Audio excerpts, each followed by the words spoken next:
Damn, what happened to you? You're so fat. The dress looks like it's about to burst. I feel bad for your dress. Excuse me? Who is this? It's me, Henry. Do you remember me? Your ex-husband. What? Henry? How can you contact me? I blocked you. Oh, I got a new number. Jeez. It's been what? 5 years? I'm surprised to see my ex-wife who I dumped for infertility. It's crazy how you become so fat. Only the face still kinda looks like how it used to be. But I could barely recognize you. Look at you. You're so huge. Shut up. I'm going to block you again. Oh, come on, chill.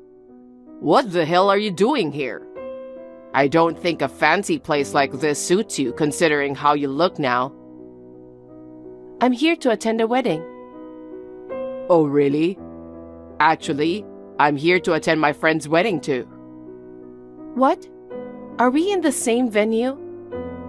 Yeah, I guess we are attending the same wedding. I never thought I'd meet my ex-wife at a friend's wedding. I'm invited on the groom's side. What about you? I'm on the bride's side. She's my coworker. What? You work for Greendale Company now? Wow, that's a surprisingly good company to work for, isn't it? I had an image that Greendale Company had only elite and smart employees. But I didn't realize that even an ugly fat woman like you can work there. Feels like the standard has dropped. It's none of your business where I work. What do you mean? I'm your sister's husband now, remember? It's my responsibility to update my wife, who has been estranged and can no longer see her family. What are you talking about? You betrayed me and cheated on me with my sister. Same as Marina. She stole her own sister's husband. She deserved to be estranged, and I have no sympathy for her. To be honest, talking to you like this makes me sick. Say whatever you want. I'll make sure to tell my wife how unbelievably fat you've become. I'm sure Marina will burst into laughter. Marina has always been prettier and skinnier than you. Crazy how you've become so fat. I can't believe you are Marina's sister. You are so insensitive as always. Can you please stop messaging me? I will never forgive you and Marina. It was such a crazy coincidence today, but I really have no business with you and I don't want to talk to you. Oh, really? You're ugly and fat? And on top of that, you're so snobbish. Whatever. The reception is starting. Please stop bothering me now. Okay, my bad.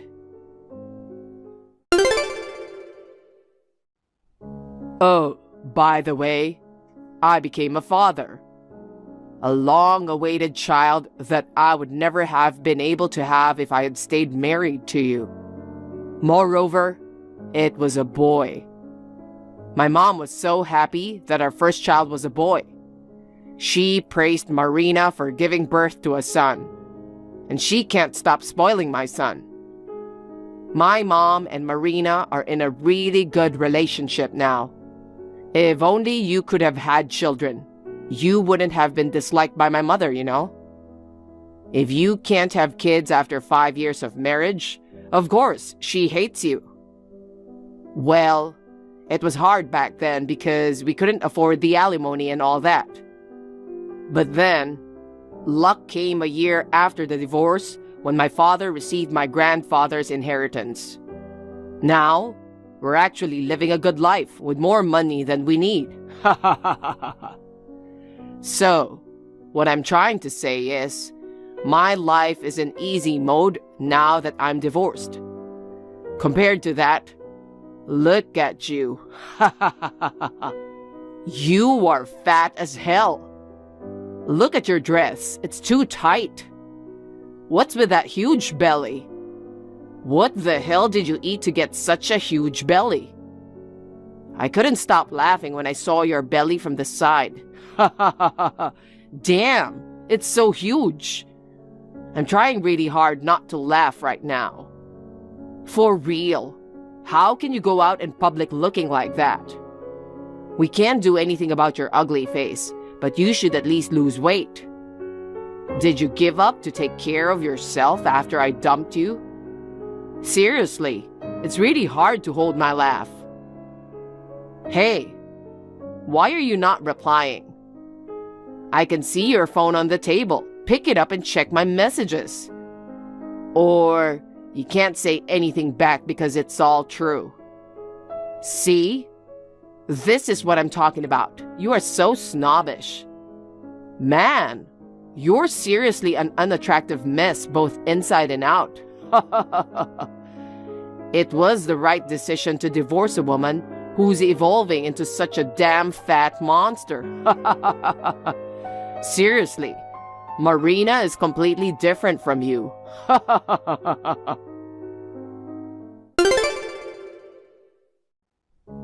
Hey, Chloe. You're so close to the guy sitting next to you. Are you flirting with him? I mean, do you even know who that guy is? He's the president of a company, and I heard his business is growing rapidly. Do you think you have a chance with that guy when you look like that? No way. You should lose some weight first. By the way, I've been observing you for a bit. You're eating too much. You're really enjoying those dishes, huh? Have you thought about trying to lose some weight? Oh, looks like we can take pictures with the newlyweds. Well then, know your place and stop bothering the guy next to you. Just keep enjoying the food and get fatter.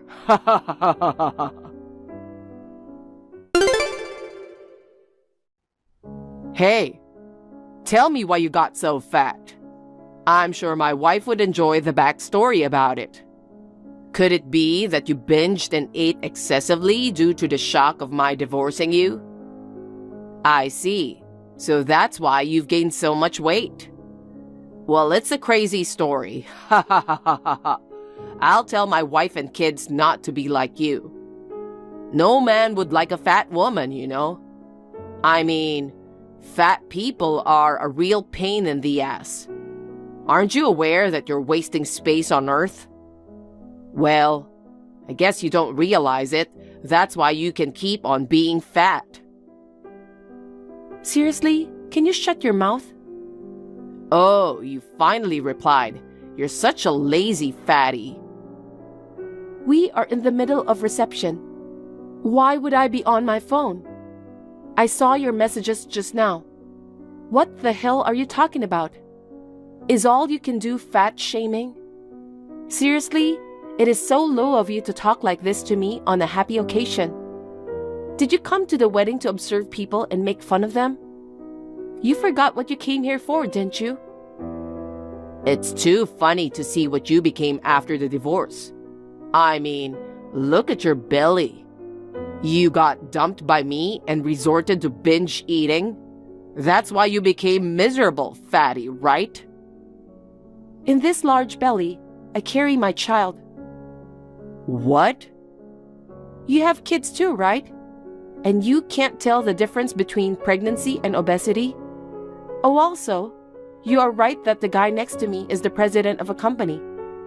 Also, he is my current husband. What? Husband? Child? Well, I'm leaving soon. I'm avoiding stress for the sake of the baby. That's why I won't be in touch with you anymore. Please leave me alone, okay? Bye. You are pregnant? How did that happen? You weren't infertile? There's no way you can have a child. I know you are lying. You're just using pregnancy as an excuse for being fat. We got divorced because you were infertile. And now you're telling me you're pregnant with another man? No way, that's impossible. Hey, reply to me. Chloe, listen to me. The child Marina gave birth to, it wasn't mine. Actually, I caught Marina cheating on me. So I had a DNA test done for the child and me. It turns out the child isn't mine. Damn it. Why did this have to happen? Well, now that it's come to this, there's no time to mess around. I confronted Marina with the DNA test result and divorce papers. By the way, I'm still living in the house where I used to be with you, along with my parents. Marina and the kid are also in the house, but I never talk to them. I'm mostly with my parents, you know? So now, I just need to figure out a way to finalize the divorce. And when that happens... No. This is something I should tell you when everything is done, and I feel fine. Please, wait for me. Chloe, I did it. I got divorced from Marina. I got alimony too. Well, she doesn't have much money, so it's just a tiny amount, but still. Even so, I emptied out what little savings she had. It feels so good. Hey, with this money, let's go on a second honeymoon. And this time, let's have a honeymoon baby. Stop it, it's creepy. Huh? I was planning to ignore you, but I decided to respond since it might encourage you to be more persistent. First of all, my husband is right next to me, so you should know that he's also reading your messages. What? Husband? You saw him at the wedding 4 months ago, remember? He was sitting next to me, the president of a company. What? How? Don't tell me you're going to leave me for that guy. No, I won't let you do that. You're going to marry me again. I know you still love me, right? No way. Since it seems like your idiotic brain can't remember, I'll say it again. I'm already remarried. Moreover, I'm currently pregnant with my husband's child. So why are you assuming we'll get back together? Don't you think it's fate? What are you talking about? We met again at a wedding. That's when I found out that you weren't actually infertile. And then, I found out Marina was cheating on me. Plus, I found out I wasn't the father of the child. The universe is telling us to get back together. So, we should be married again. Hey, can I ask you one thing? What is it? You haven't considered the possibility of being infertile yourself? What? Me? Why would I be infertile? Infertility is only a problem for women, right? What? Are you seriously saying that? Of course I am. The problem of not having children always lies with the woman. It's not possible for me, a man, to be infertile. I didn't know you were this much of an idiot. Why don't you go look it up on the internet right now? See if there are any cases of infertility in men. What? This can't be true. There are cases where the man is the cause, so I'm the one... I'm not 100% sure, but during the 5 years that I was married to you, we were unable to have children. Even after I divorced you and Marina got married immediately, she didn't get pregnant for 5 years. In other words, 10 years in total. I think it's obvious. That's true, but... What? No way. This is just my opinion, so if you want to know for sure, you should get yourself tested or something. Oh no.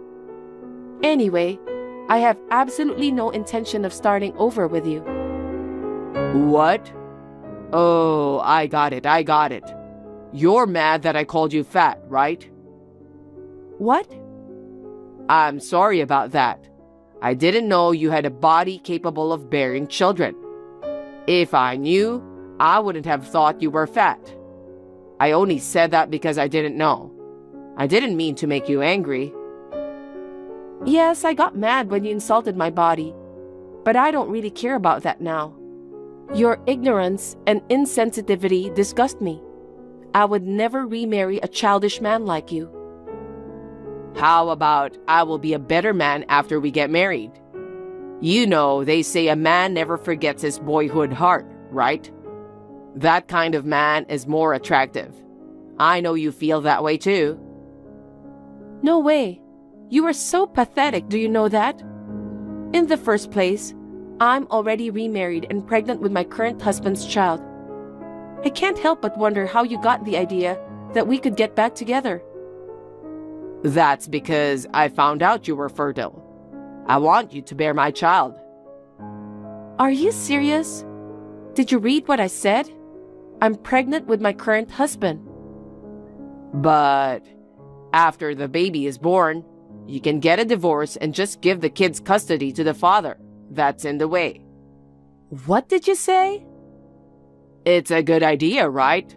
That way we can start a relationship over from scratch. Let's do it. I can't believe you.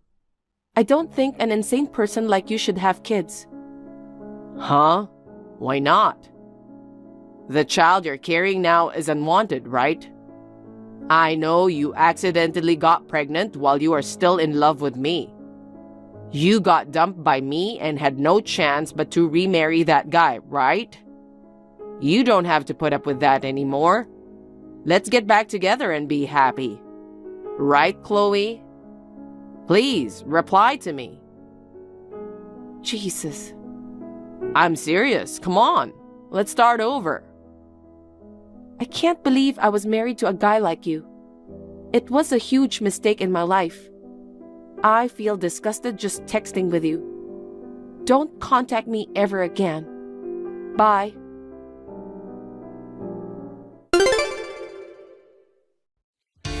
After that, I blocked his number.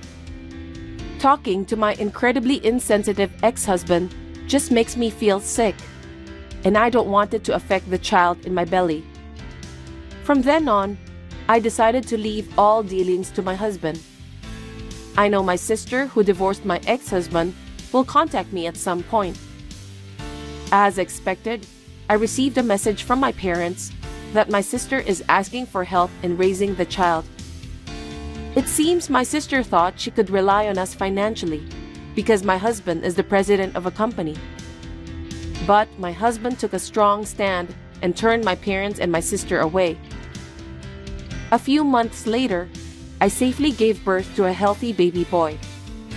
After that, we moved to a new, peaceful environment. I heard that while I was focusing on childcare, it seemed my ex-husband had resigned from his job. After divorcing my sister and realizing he might be infertile, he apparently became mentally unstable. Struggling to secure a new job, he turned to overeating and excessive drinking as coping mechanisms. Consequently, he gained a significant amount of weight. Now he leads a life filled with misery. Thank you for watching. Please rate the video and subscribe to our channel. See you in the next video. Hey, parasite! How long are you going to stay in bed? Don't stay in your room all day. Do your chores. The laundry's piling up. Faye, I'm a parasite. That's terrible. Besides, I have to work from home today. I'll be starting work soon, so please stop making a ruckus outside my room. Huh? What's that? You make it sound as if it's my fault. You're too cocky. But you don't work. Why don't you do your own laundry? I don't work. So what? You are no different from me, yet you have an attitude? No different? You stay in your room, working or sleeping, I don't know. You don't do much, do you? It seems like there's not much you can do on the side to make money from home. I looked it up, but it doesn't look like any of them make much money. Besides, until recently, you'd been sleeping in your room all day saying you were sick. But the moment you start a side job to make a little money, you get all bossy. I mean, if you're well enough to be so bossy, why don't you get a divorce? You used to be so sickly that you had to be taken care of in the hospital. I know you couldn't survive without Aaron's help. It's time for you to think about getting a divorce and living on your own. Divorce? I knew you didn't think much of me for a long time. But you even wanted me to divorce him, huh? I'm certainly not as sickly as I used to be. It's just that I'm starting to understand how to face it. I still have to rest and stay in shape. That's why I'm not working outside the home. I'm trying to find a job at home. So, are you gonna sponge off Aaron forever? Sponge? Because that's what it is, isn't it? Aaron used to be popular with all kinds of women, but after he married you, he stopped having any fun because of sickly, fragile you. I guess you can say he's lost his Aaron-like charm. I really feel sorry for him, don't you? He has to work not only for my family, but also for you. He's so busy with work, he often looks like he's exhausted. You're like a plague, aren't you? Why do you say that? I'm working hard too, you know. If you say that, when are you going to go out on your own? Huh? I thought you were going to leave as soon as we got married. You don't work, and you just lounge around the house all day. You don't seem to have a boyfriend or any friends. You're already in your 40s. Don't you feel any urgency? Do you really think you'll be okay with your life as it is? Huh? I don't want to hear that from you, of all people. You can't survive on your own and just live off of Aaron. You're just a burdened woman who can't live on her own and is only surviving because you're a parasite. You married Aaron, but you use your health as an excuse not to have children. You're finished as a woman. Don't lecture me like a big shot. It's really bad enough that an infertile parasite of a woman like you took my sweet little brother. What did you say? Your words and actions are too much. It's true that I was too sickly to have children, but Aaron was also fine with that. What's so fine about it? It's natural to want to have children when you get married. Because of your selfishness, Aaron's future was ruined. Even my mom really regrets that Aaron married an infertile woman. She wants you guys to get a divorce so he can get a young wife. She always says she wants grandchildren. So why didn't you get married then? I have to be supportive of my parents. I didn't want to get married and leave home. I didn't have the brazenness like you guys to think that I would live with them after marriage and be a parasite. Supportive? Are you talking about staying home and moping around? Yeah, right? Because I'm my parents' beautiful, beautiful daughter. My presence supports them both. My brother Aaron was always playing with women and was unreliable. Now my parents live with him and his burden of a wife. I can't help but feel sorry for them.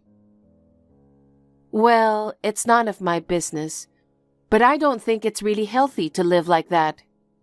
How many pounds have you gained since I came to this house? You don't do housework, you don't work, you just eat. You just lie on the sofa and watch cartoons all day. I guess you must have gained about 40 pounds. I think it might be a good idea to do some exercise. Who do you think you are? Who do you think you're talking to? I'm living my life for myself. It's not a life for anyone to evaluate me, so leave me alone. I mean, you're in no position to speak for me, are you? But you don't pay rent, You don't pay for any living expenses. You live such a carefree life. Are you kidding me? I know about you. What? The rent you pay is $400, right? Huh? How condescending can you be with $400 a month rent? Don't get smart with me. You're the one living off my parents and brother. We can cover that much ourselves. If you can't support us, get out now. Don't ever show your face again. Okay, I'll leave. Huh? Then I'll leave as soon as I finish work today. But remember, you asked for it.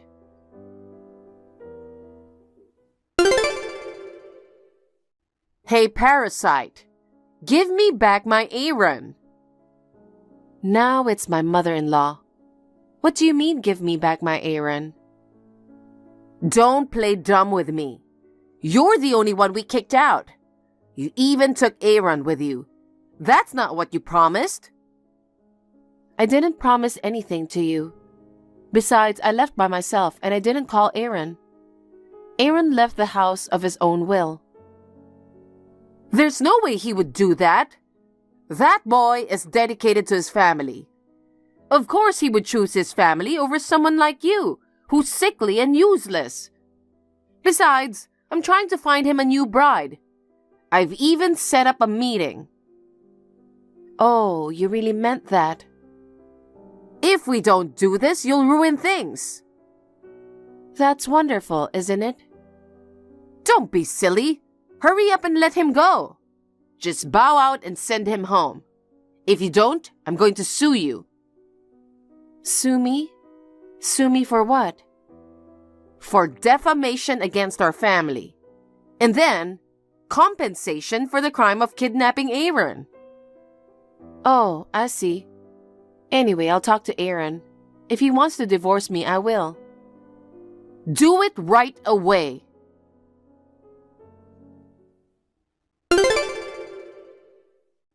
I got this message from my mother-in-law. Aaron, you want to divorce me? Don't be silly. What do you think I left my parents' house for? I'm not going back to that house ever again. I know, right? I'm relieved. You don't have to reply to Mom. She's been sending me texts telling me to hurry up and come home too. I'm ignoring them. I feel like I was ridiculous helping them all this time. You're not even going to send money anymore? No, no more. When they have my sister, they focus on her. It's not bad when she's not around. It's good for her to have a good life. But they put that burden on us. It's not so much us, but you, who has to bear the burden. Moreover, your parents want to please your sister so much. They don't say what they need to say and try to take credit for everything. I knew that, but when I saw it firsthand, I didn't feel good about it. It must have been hard for you too, being deprived of credit and being treated so harshly. I suggested that you move in with me because you were feeling sick, and I wanted to make your life a little easier, but I'm sorry I put you through so much pain for so long because of it. It's okay. Don't apologize. You've been through a lot over the years. That's why I used to have relationships with random women, to fill that loneliness. But it didn't fill in the loneliness. And then I met you. So I'm your savior. But I'm not kidding. You really are. I mean, I got what I've always wanted. You're so patient with me. You accept me, even my weak points. You've been so sick for a long time and have been through a lot of hardships. I think that's why you were so kind to me, even though you were a bit fragile and had a hard time. Well, you're right. My being weak was the problem. My parents always wanted a boy, and they put so much time and effort into raising my brother. I guess it's partly because they were paying for my treatment. They obviously took good care of him and spent a lot of money on him. But you're healthy, worked hard, and took care of your family. And yet, you were being treated unfairly and were trying to distract yourself from your loneliness. It's not a cool sisterly thing. It's more like, I guess being with you helped me to forget my loneliness too. I guess that means we needed each other, right? Well, are you really okay with this? I can't believe you left your family. Yeah, because you're my family now. I've done so much for that family. And now, if those guys aren't going to make you important, I don't think I need to go around helping them out anymore. My sister is obviously the parasite, and yet she's the one acting like a big shot. And my mother, who's so insane that she wants me to divorce you and get a young wife. And my father, who pretends he doesn't see it all. I'm fed up with them all. I don't even want to talk to them again. Oh wow, I see. But it's true that I was too sickly to have children. I feel sorry for you. What a thing to say. You don't need to apologize. When we got married, we promised to live happily together, even if we couldn't have children. All I need is you. Besides, the time when you were sickly was a long time ago. You can't go overboard with work now, but you're still able to live a normal life and not have any problems. You're working from home. My sister's the one who lies around all day long with that big fat body. She looks much more unhealthy. The other day, I told her she should exercise. That triggered her temper. But they live in that nice spacious house, and she really thinks that we pay $400 a month for that? I thought she must have lived her whole life without learning anything. Yeah, that was funny. Well, it won't be long before they come crying to me, will it?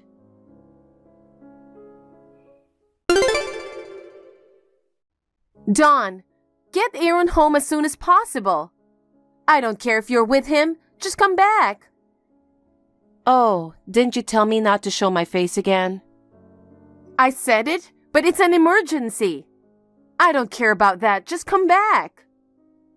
There's no way I'm coming back. What's the matter? You seem to be in a panic. You know what I'm talking about. You guys have been paying the rent. I can't believe you guys were paying $4,000 for rent. I thought it was $400. I didn't know that. Of course, you who have no intention of paying rent or anything else. Of course, you wouldn't know. But that's true. You're right. We have been paying $4,000 a month in rent, not $400. Every month for 20 years since we got married at 18 and moved into your house. What's that? Why does it cost so much? On the contrary, why did you think it wouldn't cost that much? Did you think you could live in that house with a yard for a family of 4 for only $400? You've never paid rent on your own, have you? You've been living off your parents your whole life. Well, that's because I didn't think it would only cost $400 a month. I thought my parents were paying most of it, and that you were only paying $400 of it. I thought Aaron was paying too. That's a big misunderstanding. I mean, honestly, you didn't think that carefully, did you? And then, you were surprised when you got a new bill. You're telling me to come back. Because there's no way I can pay that amount of money. You're not too nice either. You knew I couldn't pay this much and you left. And you deliberately left me alone when you thought I was mistaken about the $400. You're mocking me for being upset, aren't you? Yes, that's right. To be honest, I've been frustrated with you for a long time now. But I thought that was Aaron's way. It's true that I was sickly and weak when I was younger, and I was indebted to you. I had to put up with it. Looking back on it now, it seems absurd for your parents to ask us young people to pay the entire rent. But I thought it might have been a test by your parents to see how serious Aaron was with all his playing around. I accepted it and did my best. But you guys just kept getting more and more brazen. Not only have you not paid the rent for the past 20 years, but you've become the head of the family and a lifelong child. You call me a parasite and treat me like a servant. When I talk to your parents, they did nothing to help me. On the contrary, you, including your mother, tried to kick me out. To be honest, I've been wanting to leave for a long time, so this was a good opportunity for me. You've got to be kidding me. There is no way I can afford this amount of rent. Then, I'll cover a little of the living expenses. Come back to live the same way you were before. How long do you think you can keep talking to me like that? Why do I have to care for you, only to be treated like this? I've been putting up with you because I thought it was for Aaron's sake. I felt bad about abandoning you guys, but when you told me to leave, it lifted a weight off my shoulders. I won't have anything to do with you guys ever again. Because you've been a recluse except when you're doing the housework. You're a homemaker with a crappy home-based job. I didn't think you could afford that kind of money, even if you and Aaron both worked. I'm a homemaker, bud. Did you know I'm a workaholic? You are? Sure, I can't do a job that requires daily commuting and physical exertion. I'm not strong enough for that kind of work. But I'm pretty good at working with my head. That's why I'm a rather popular blogger. I make more money than most people who go to the office. Oh, is that so? You mean you make money from blogging? Writing a diary? If that's the case, I'll start one. I'll start now and earn money to cover my living expenses. So you'll come back, right? There is no way someone like you can start a blog right now and make money. It's not that easy. You really don't know anything about the world, do you?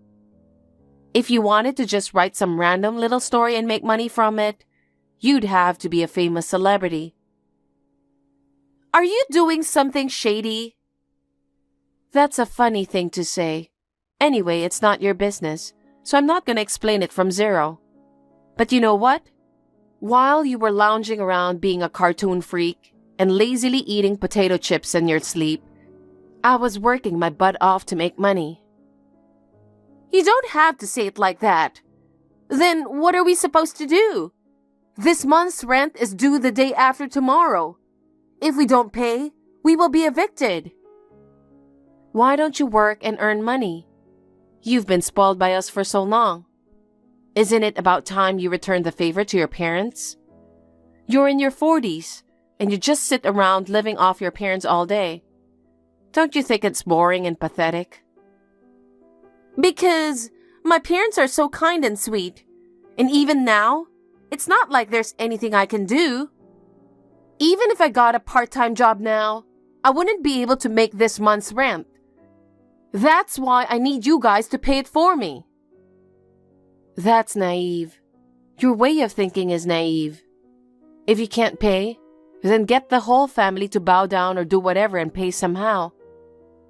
Why do you only think about taking advantage of us for free? You'll never learn anything because you think you're going to have fun with other people's money.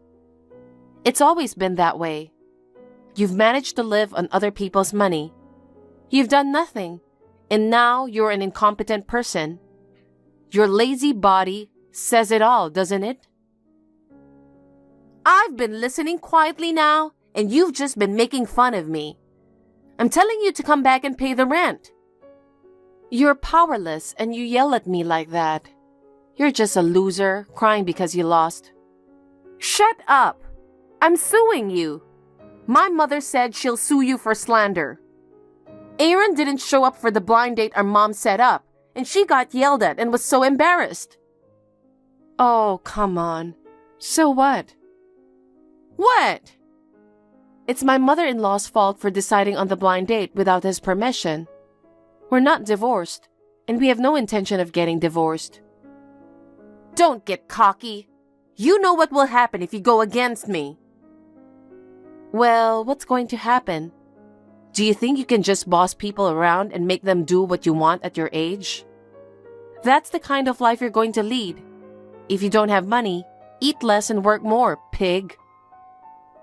I beg your pardon? I am. Unlike you, I'm healthy. I'm not like you who's sickly, weak, can't have children, and is finished as a woman.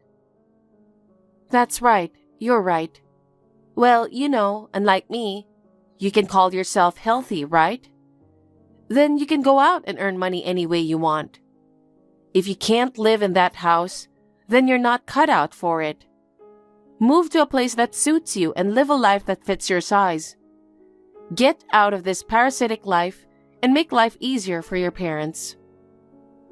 I understand. Just give me the money. I can't afford $4,000. I apologize for going on like that. Oh, me and Aaron were making $4,000 a month at the age of 18. If you're willing to die for it, you'll be fine. If you can't, why don't you get your parents to work too? With the three of you, I'm sure you can do it. Good luck!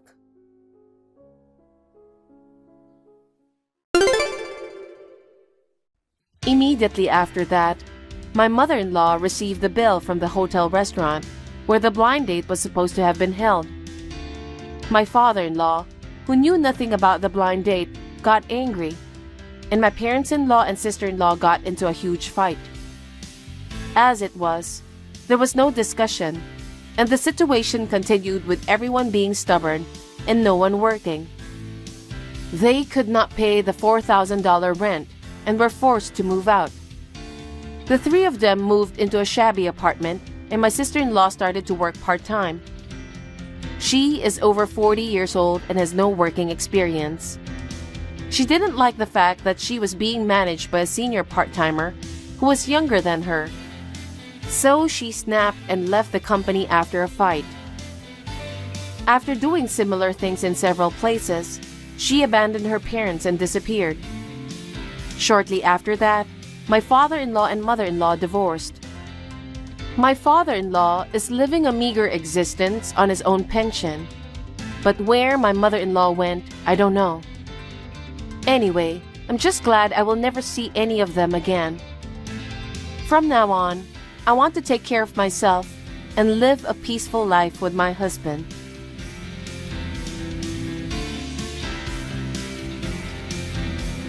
Thank you for watching. Please rate the video and subscribe to our channel. See you in the next video.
wedding.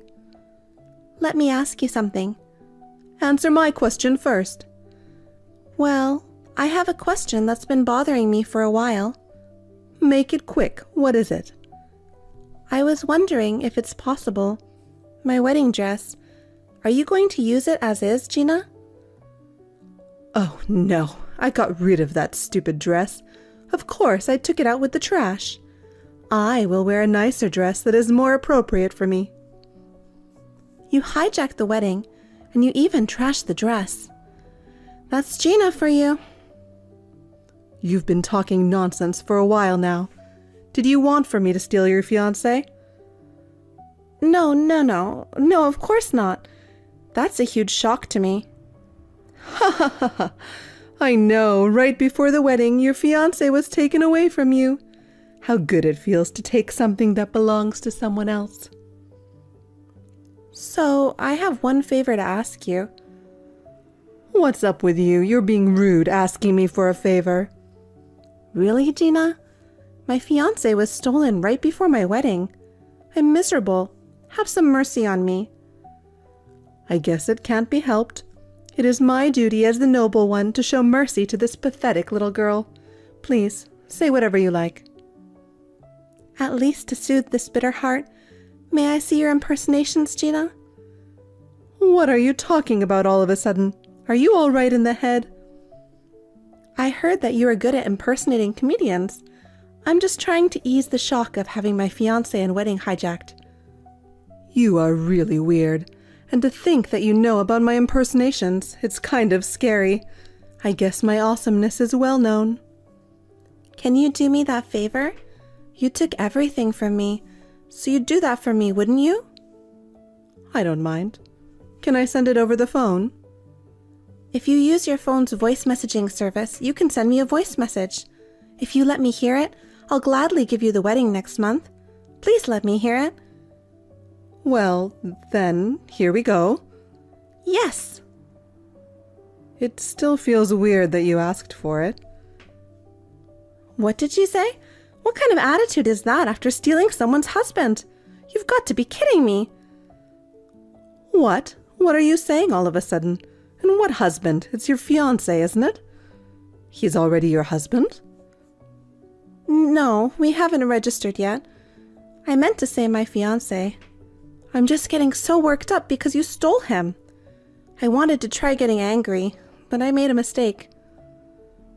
The only thing you got wrong was the timing of your outburst. I see. Thanks for saying so.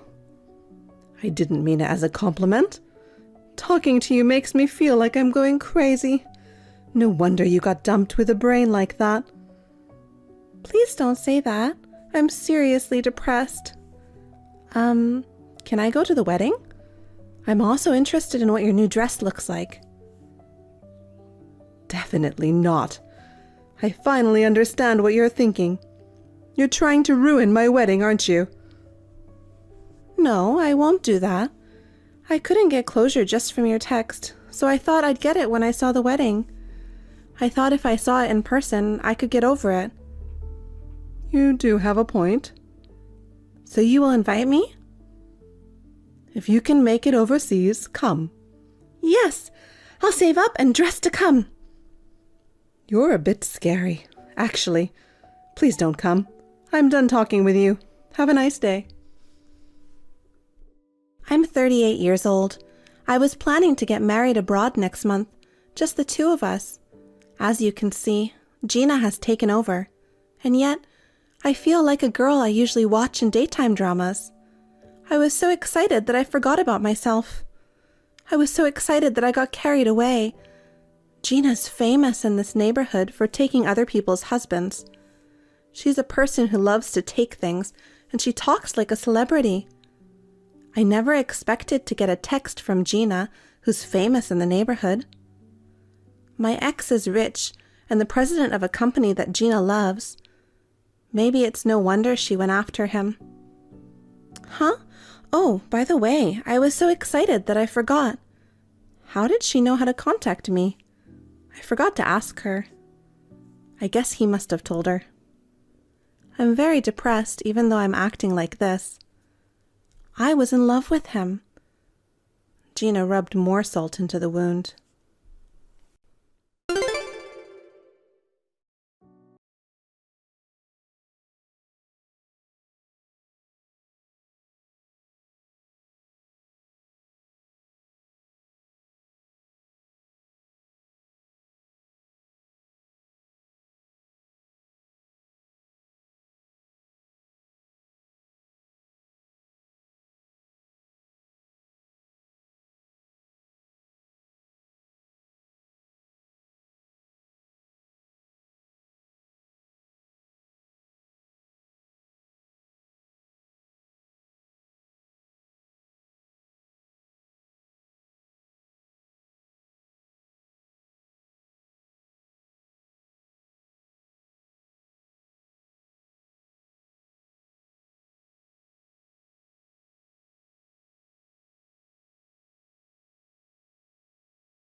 From today, you should stay outdoors. That's your place now, as a homeless lady. I understand. You're so understanding. I should talk like a celebrity like you. No, you shouldn't. You're not a celebrity, I'm a celebrity. Besides, you don't have to say it like that. I understand exactly how you feel, Gina.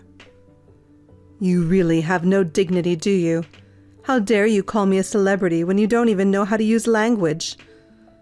I will try to be as close to you as possible, Gina. I was a fool to think you could understand me. I apologize, ma'am. I'm not a ma'am. I'll have you thrown out immediately. I'll at least be merciful and find you some cardboard boxes. If you do that, I'll talk to some gang members. I'm going to scare the shit out of you. I beg your pardon? Do you know such people? No, I guess I don't know anyone like that. Don't try to scare me. It's despicable to lie like that. What's that? The lights are out. Looks like his friends have arrived. Well, I really hope you have a nice day this time. There you are. Don't you dare harass me. Do you have any idea what will happen to you if you do this? Ah, what's up, Gina? Thank you for the cardboard. Where are you now? Tell me. I need to ask you something in person. I'm at work. Where is it? I'll be with you in a moment. I'm having dinner with a client. I'm afraid I can't see you right now. Is it so urgent? Then just tell me by text. I'd like to ask you about it as soon as possible. My husband says he was fired by you. What the hell does that mean? It was decided by the board, not by me. Huh? You're talking nonsense again. Are you trying to trick me? Your husband was fired because he embezzled company money. The board of directors unanimously decided that he should be fired. Don't lie to me. What? Lie? Lie? I'm not lying. That's not what I meant. Well, what did you mean then? Oh, I don't know. Oh, I'm so frustrated. It's like exercise chatting with someone who runs you in circles. So, can I lose weight just by doing this? If you want to lose weight, shall we talk some more? You can't trick me, you know. How do you know that it's the board of directors? Answer me right away. My father is the president of the parent company of your husband's company. What the hell? You never said anything about that. My father cut off the relationship between them. What? My father didn't like my fiancé. Oh, sorry, I mean your husband. Anyway, he was against me marrying him, and he said, if you marry him, I'll cut off our business relationship. So we were going to elope. What? Was that so? And then, as soon as my father cut me off, you took him away from me. I was so heartbroken. You hijacked our wedding, threw away my dress. I felt like I was thrown out too. My husband never mentioned anything like that to me. He's a vain man. Maybe he only shows you the best parts of himself. I'll get him on the phone right away to see if what you're saying is true. I'll find out if you're lying. It's true. There's no point in me lying like this. If it's true, what will happen to us? I guess you can live outdoors. Shall I find some cardboard boxes? I need to live outdoors? Would you like to stay at my house? Where do you live now? I live in a townhouse in front of the station. What? You mean that recently built luxury apartment building? I thought you didn't have any money. My father bought it for me when I ended up not getting married. What? He was on the verge of cutting me off, but when I told him about the circumstances of what happened, he forgave me. He also returned the shares of the parent company to me. I have money too. Shares? You also own stocks? Yes, I do. I originally planned to succeed my father. I'm the largest shareholder. What's going on? It's a text from my husband. I was fired from my job after being caught embezzling. What should I do about the $500,000 I spent? I wonder how he can pay it back. $500,000 is a bit much, don't you think? I wonder if he finally admitted his guilt. You'll have a tough time from now on. Even for a celebrity like you, $500,000 seems like a lot of money. It's a small amount of money, but I don't have any money on hand right now. If you have money, please lend me $500,000. I don't know what to do. I know. I'll do an impression. You said you wanted to hear it, right?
Please make me a celebrity again. Gina's husband was caught embezzling and had to pay for his crime. He had to go to prison. To pay back the $500,000 that he had spent, Gina decided to make a career out of her impressions and applied for a TV show. She applied for the show, but was unsuccessful. She works as a cleaner by day and a traffic guard by night. She has fallen from celebrity overnight and is now just an ordinary person who is good at impersonations. I am a little disappointed that I no longer see Gina as a celebrity.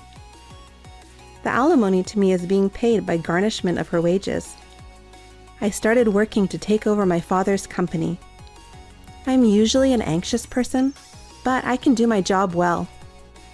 At first, I was depressed because my fiancé was taken away from me. But I am very glad that I did not marry a man who embezzles money. Thank you for watching. Please rate the video and subscribe to our channel. See you in the next video. Amber, you guys. You didn't have a wedding ceremony, but you said you were going on a honeymoon. Hello, Mom. Yes, we are. We are going on our honeymoon. When is it? We haven't decided yet. We both have work commitments, so Spencer and I were talking about taking our time to think about it after we've settled down as newlyweds.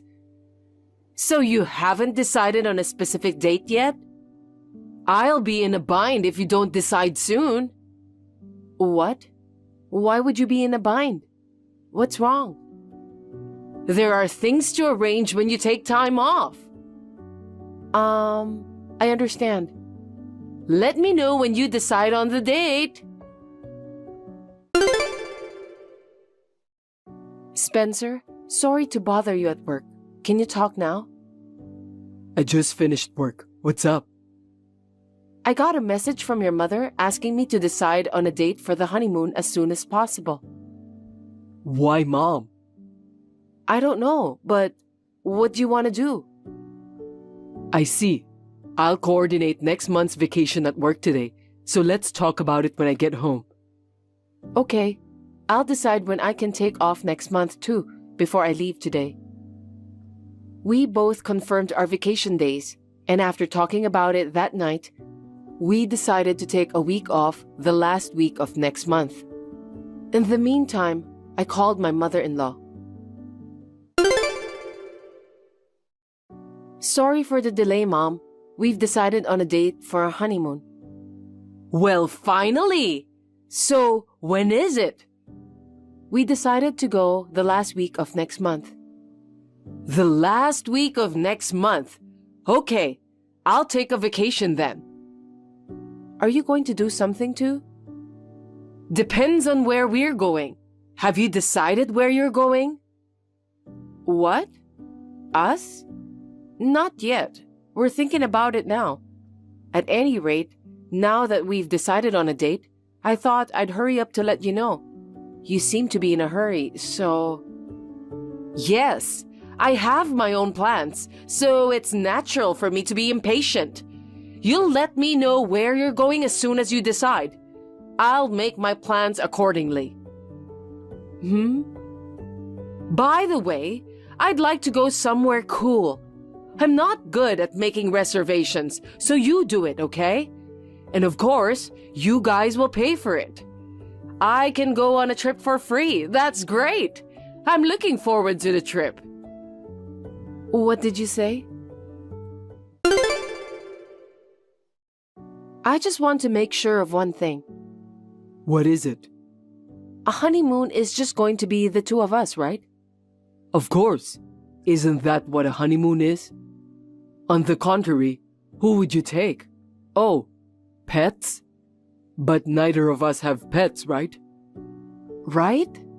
Oh, thank God. I thought your mother was coming. My mother? Why? Actually...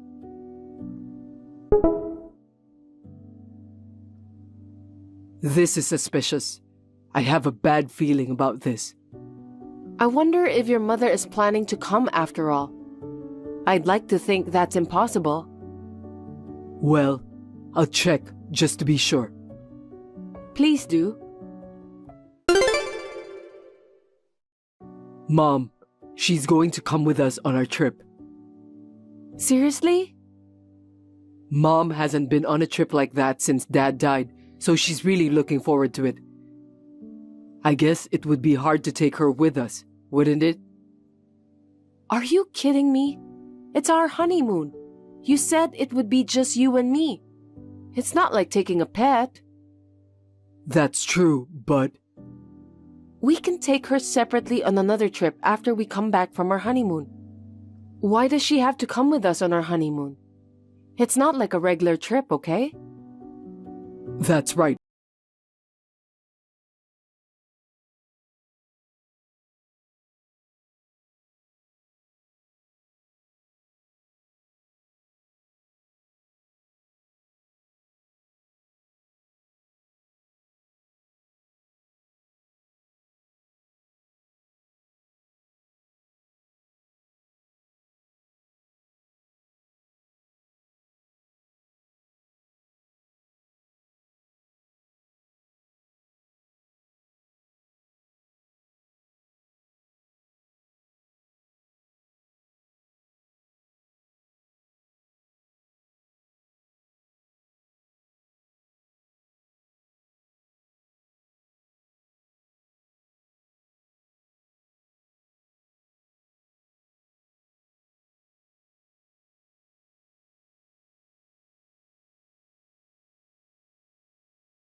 like you were planning to have some type of marriage meeting, right? Not really. I have no idea what you're talking about. By the way, I got a message from someone named Jane the other day. What? What's she doing sending you a message? But that's not the point. Are you going to be okay? You paid for today's trip and accommodations, didn't you? That's right. So come right away. I didn't bring any money because I thought you guys would pay for it. See? I knew it. Isn't Jane's family there? If you don't have enough money, you'll have to ask everyone else to pay for it. How about kneeling down and begging them? Oh, you're trying to set me up like that again. That's enough. I'll contact Spencer directly. Go ahead. Hey, Spencer, I can't get a message read, and you're not answering your phone. Can you tell him to call me back? More importantly, Spencer has a message for you. This is such a joke. Enough of this bullshit. Don't ever contact me again. As for the money, he said to take care of it yourself. He abandoned you, didn't he? No way. And one more thing, this is for Jane. I don't know if you're acting like I'm your fiancé, but I don't know you. Could you tell her not to bother my family anymore? There's no way I can say that. I told her I was going to arrange the marriage and invited her family too. That's something you did on your own. Well, that's fine. I'm being nice. Well then, we'll contact Jane's parents from our side. So we are both in different places, but let's enjoy this week. See you later. Wait a minute. What do you mean by making fun of your mother-in-law? Are you listening to me? Okay, I'll accept you as my daughter-in-law, so transfer some money into my account. The magic of words. I explained to my husband and looked at the message exchange with my mother-in-law. I knew, without a doubt, that my mother-in-law was saying Washington, D.C. He told me after we got back, if she complained, he would take my side. I almost wanted to tell him that we should have properly refused in the first place before any of this happened. But I didn't say anything because I didn't want to ruin our honeymoon. We then enjoyed our trip. We were really happy to have a trip that we could fully enjoy together as a couple, with no one in the way. My mother-in-law, on the other hand, seemed to be plotting with Jane on how to steal my husband. But she lied to Jane's parents that Spencer's marriage didn't work out and we broke up. So she asked them to go on a trip with her family for a meeting. Naturally, that lie didn't go well, and Jane's family got mad and left immediately. Jane's parents paid for the trip. Later, they asked for compensation for the cost of the trip. If only she hadn't said she wanted to come on our honeymoon with us, I would have planned a fun trip for her to enjoy. I laughed to myself about the fact that it was her fault for making such an unreasonable request.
After that, we put an end to sharing house without ever speaking to each other. According to Mike, Lisa is a bad example of a woman in a wealthy family who has been spoiled to become a terrible person. That's what he said. I couldn't help but feel sorry for him, thinking how difficult it must have been to have such a mother. A few weeks later, Lisa and Jack divorced. Lisa went back to her parents' house in the countryside, where people are old-fashioned and not very kind to an elderly woman returning from a divorce. Currently, she leads a very reserved life, being treated like trash by her brother, the head of the house, and his family. Chris married shortly after his parents divorced. Lisa learned of this after the wedding. Now, she's always crying in the corner of her room every day, making it even more annoying for those around her. Nate, where did you go? You disappeared after getting out of the bath. Did you go out? Hey, Nate. What? Where did you go in the middle of the night? I'm scared that something might happen to you. Please, come back quickly. Something like what? Getting stabbed by a psycho? Huh? What did you just say? Our son Josh lost his life to a robber's attack, and you can make jokes like that? It's been just 3 days since we lost him. Whatever. Shut up. What's with that attitude? Doesn't our son crossing over bring a sense of closure for you as well? What do you mean? In simpler terms, our relationship ends as of today. Marina is really down, so I've decided to protect her with all my might. Josh's funeral is over and I'm going to marry our son's widow. Are you cheating on me? That means you did that to Josh? You did it intentionally to be with her? No way. Did you see her crying at the funeral? Do you think that was acting? If so, she should become an actress. Right? Besides, I always go straight home after work. I don't have time for an affair. I guess. They've been married for 2 years and I've harbored feelings for her. Even so, they didn't visit our house frequently and we didn't have many meetings. Wait a minute, did you secretly meet with her behind my back, did you? What's wrong with a father visiting his son's house? Josh went to the other side and I saw an opportunity to make a move. Are you serious? She genuinely loved Josh. That's why I think as father who has similar face with Josh can start a new life with her. Is Marina saying the same thing? At first, she flatly rejected me. No matter how much resemblance there is, she says she couldn't. Of course, a normal person would respond that way. I'm relieved that Marina is not as foolish as you are. I couldn't give up, so I continued expressing my feelings over the phone for these 3 days. I told her that I was dumping the woman in her 50s and committing myself entirely to Marina. If you're uttering such words, you're the older one, and to a 25-year-old like her, you're an old man either way. Marina would never agree to be with you. It's pathetic to have such delusions at 50, so stop it. Well. She said we could be together if you agreed to the divorce. No way. Marina accepted my love. Age doesn't matter. We love each other. No one can stop us. She's your son's wife. Don't you feel sorry for Josh? I don't care about a fool who got stabbed by a robber and died. Josh saved a child. Don't say such things. He protected customers as a bank employee. It's an honorable thing. I always hated his hypocritical attitude. What? He's been an honor student ever since. Weren't you always bragging about him being such a hardworking and outstanding son? I lied because I didn't want to be embarrassed about being jealous of our son. So deep down you've always been jealous? Even when he got a job at a famous bank or when he married a beautiful high-income wife, I can't even express how badly I wanted to punch him. He was the world's most kind and just son. Seriously, do you even realize how embarrassing and insane you sound right now? Nobody has the right to insult my son, especially now that he's gone. I always hated that about him. I'm glad he's gone now. How could you say that? Well, we will forget about that idiot and get on with our lives. Fine, do whatever you want. Good. Fill up the divorce papers now. I'll pick them up while you're at work. So you are not coming back? I left with that intention. I can't live with an old lady who doesn't understand obvious things like that. I'm going to live at my friend's house until you leave. Friend's house? Do you mean Marina's house? What? After all, aren't you two already in an intimate relationship? Josh passed away 3 days ago. Talking about divorce is too sudden. Definitely not. Marina won't even let me in her house. She says not until I break up with you. Really? I'm serious. That's why I want to leave you as soon as possible. But we have to talk about a lot of stuff, like property divisions. And there's one more thing I want to tell you about Marina. What? You're bad-mouthing her? That's not going to sway my feelings. I don't want to hear anything from a loser old lady, so... No, Josh asked me for advice a while ago. Josh was backstabbing her with you, huh? Why would he do that? Listen to me. I won't talk to trash that conspired with my foolish son to bully her. I hope you disappear now. So long, old hag, and watch your step at night. Just yesterday we were talking about living as long as our son. I can't believe that all those words were a lie. If our son, who was an earnest and capable banker, sees the situation now, I wonder what he will feel. I have no intention of staying with my husband now that he talked to me like that. But even if we divorce, there is one thing about Marina that bothers me. Just as I was about to discuss this with my husband, he did an unforgivable thing. What's the deal with you? I put the divorce papers in the mailbox, but you haven't filed them yet? It's been 3 days already. It's only been 3 days. I have a lot of preparations to make. It felt like an eternity to me, and I couldn't take it anymore, so I had to take decisive action. What do you mean? Starting today, Marina and I will be living in our house. Don't be selfish. You are so dumb. It's too late for you to say anything now. I got home just in time to see you head to work. I've already sorted things out. You're joking, right? I've already made arrangements for the construction. I'm going to knock down your room and Josh's room to make a bigger space. Marina and I will have our own bedroom. That's impossible. What happened to our personal belongings? Don't worry, I sent them to your parents' house. Josh's belongings too? Oh, I got rid of those. It was garbage day, so... What? His old bags, stationery, and photo albums might not be worth anything if I saw them. They were all cherished mementos. Which means garbage. They're irreplaceable memories. I can't believe it. Take that crap. What about the urns? I'll take care of it if you don't. Don't tell me you threw that away too. I told you I threw everything away. I packed them in garbage bags and took them out. Are you serious? No way. Go get them back. I took them hours ago. They're already gone. Oh no. Are you sure there's nothing left? There's not a damn thing. I already changed the locks on the front door, so if you come looking for them, you can't get in. I've also informed the construction workers to turn you away if you come looking for me. I told them you're a stalker who's jealous of me and Marina. They might call the police.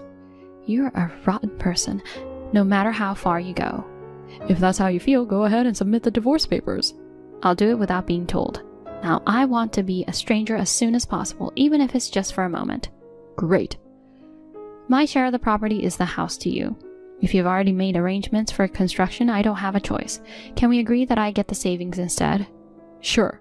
Go take it, if I get to be husband and wife with Marina as soon as possible. Take it as you will. I'm rather sorry that's all you get. I'll always have my darling Marina, though. You're going to spend your old age as a divorced woman without a son. I'm sorry you don't have a son. I'll give you one last piece of advice, having been a married couple for over 25 years. What? Be careful with the poison. Are you trying to bury us in hatred or something? I'm not going to do anything. I'm talking about your new wife. Of all things to say, you're such a pathetic woman trying to blame Marina just out of spite. Say whatever you want.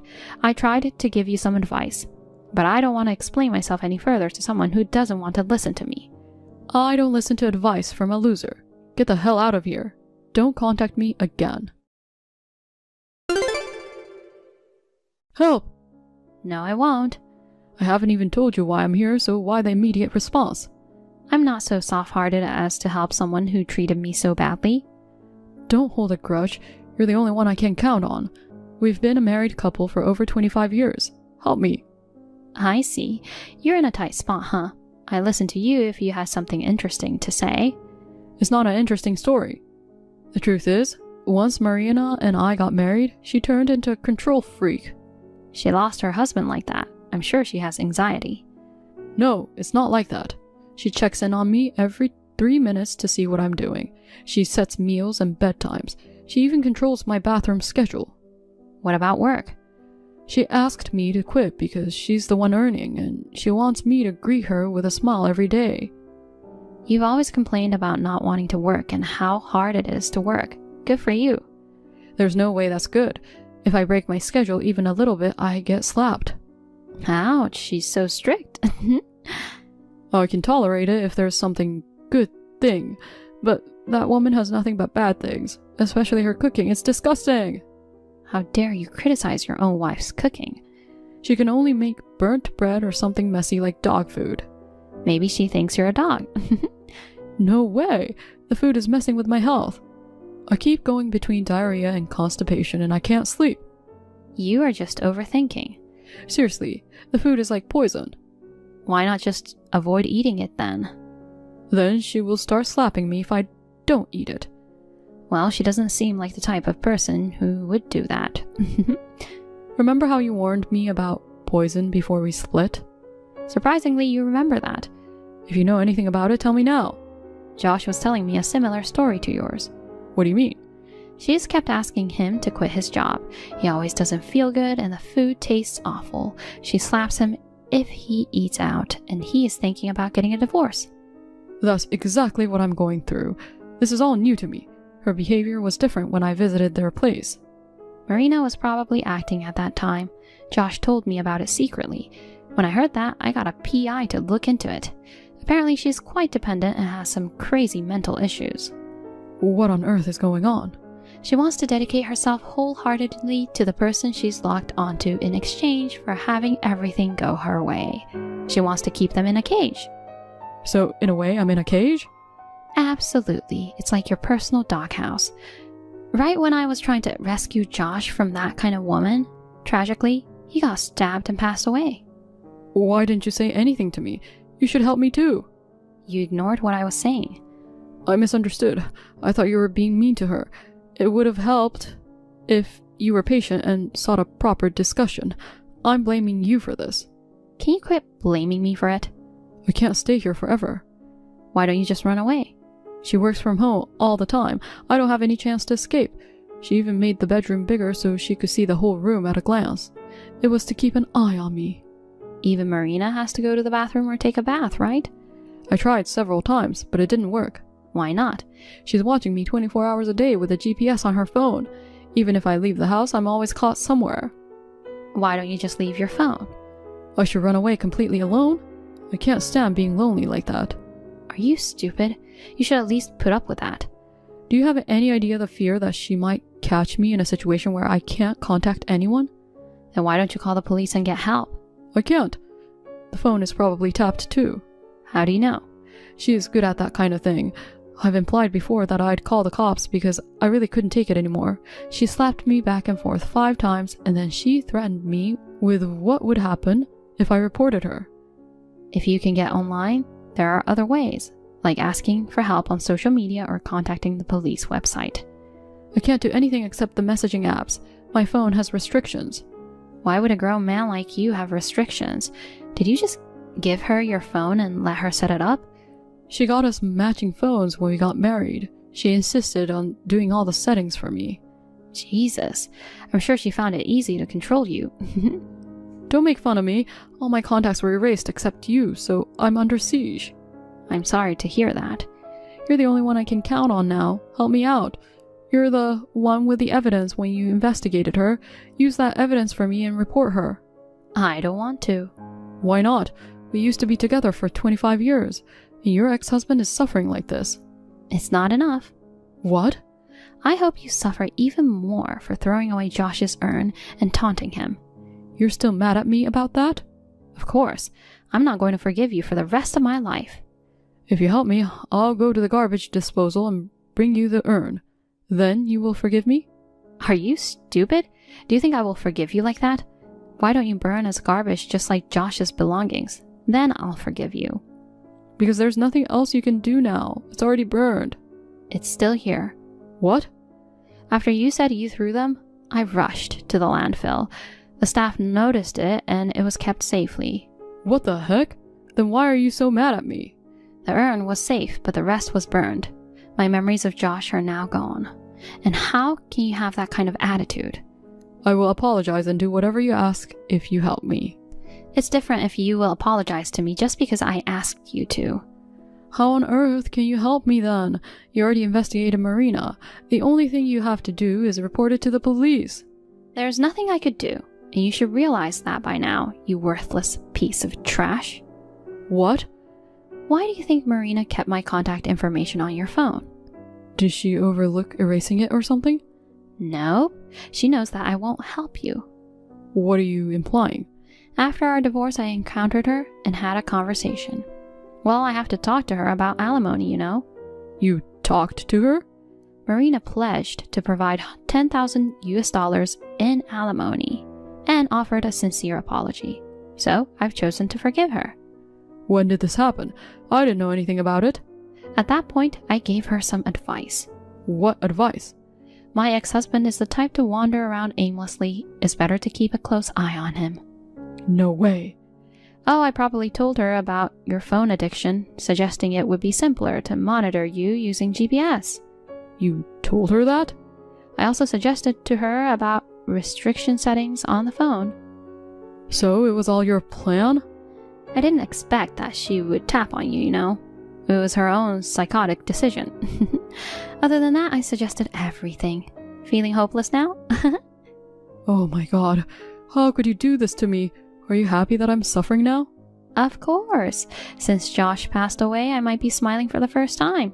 She left my contact info for this moment. Enough already.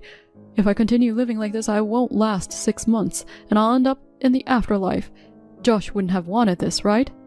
You, who threw away Josh's urn and belongings, don't dare to utter Josh's name. You're going to fall under her poisonous fangs. You should apologize to Josh with your life. No, I don't want to die.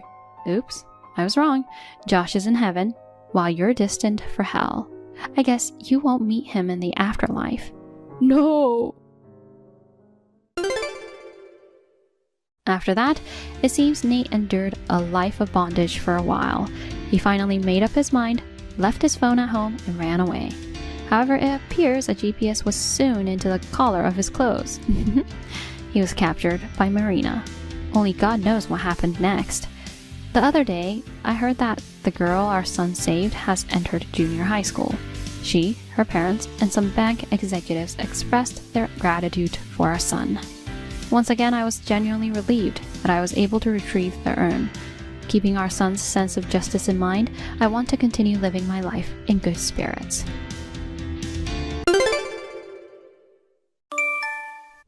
Dad, I'm not coming home today. What? Where are you right now? It's already late, and you still haven't come back. And you were ignoring my calls and messages. I was really worried, you know. Nothing but lies. Huh? Just leave me alone. You don't care about me at all. What are you talking about? I understand it's a shock that Mom suddenly passed away. I still can't accept the reality too, you know. But I have you, Gretchen. From now on, I want the two of us, as a family, to support each other and live together. Family? Don't make me laugh. What? We aren't actually related. I know everything now. What?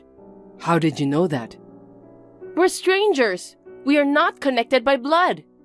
I don't want you acting all high and mighty like a father. Who told you that story? Mom's sister, Aunt Marie. Marie. So, are you with Aunt Marie right now? Yes, I am. After Mom's funeral, Aunt Marie said she has something important to tell me. She told me that I was your stepchild. What a presumptuous thing to do. What? The one being presumptuous is you, isn't it? Keeping something so important a secret all this time? I'm already in high school, you know. Mom married you when I was 2 years old, right? You were pretending to be my father for over 15 years. It's truly infuriating. I truly regret not telling you the truth. But please believe this, Gretchen. I have genuinely raised you, considering you as my real daughter. I want us to continue living as a father and daughter. You are the only precious family to me. Gross! Is that what a middle-aged geezer says? What's that supposed to mean? You shouldn't talk like that to your father, seriously. Are you saying you're going through a rebellious phase right now? God, I told you, you are not my real father. Anyway, I don't plan on coming home for a while. Why don't you look for a new wife? What are you saying? It's insensitive, especially right after your mom passed away. Besides, I will never remarry. Mom will always be my only wife. Oh, really? You can say that for now. Anyway, men always like younger women. You will forget about mom and remarry. That's for sure. You're still in high school and talking back like this? Anyway, where are you? Can you tell me? Don't tell me you plan to stay at Aunt Marie's house. Yes, I am. No, you can't do that. Come back home. Why? Aunt Marie is older than Mom, but she's youthful and beautiful. She has a cool style and is really easy to talk to. It's fun to be around her, you know. I'm just worried, that's all. I know you were not that close with her before. The last time you met Marie was probably when you were in elementary school. So what? Aunt Marie approached me at Mom's funeral and we became friends. Besides, it's a relative's house, so there's nothing to worry about. Sorry, but I can't trust someone who talks about important things without my consent. Aunt Marie is not a bad person. Aunt Marie knew that I was already in high school, so she thought I already knew about it. When I finally heard it from her, I was surprised.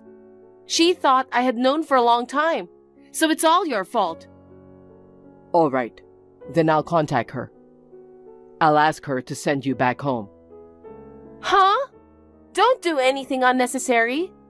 I'd rather be with Aunt Marie, who has at least some blood connection, than with a complete stranger like you. Aunt Marie doesn't have children, and she's happy that I'm with her. I also want to become Aunt Marie's daughter. I see.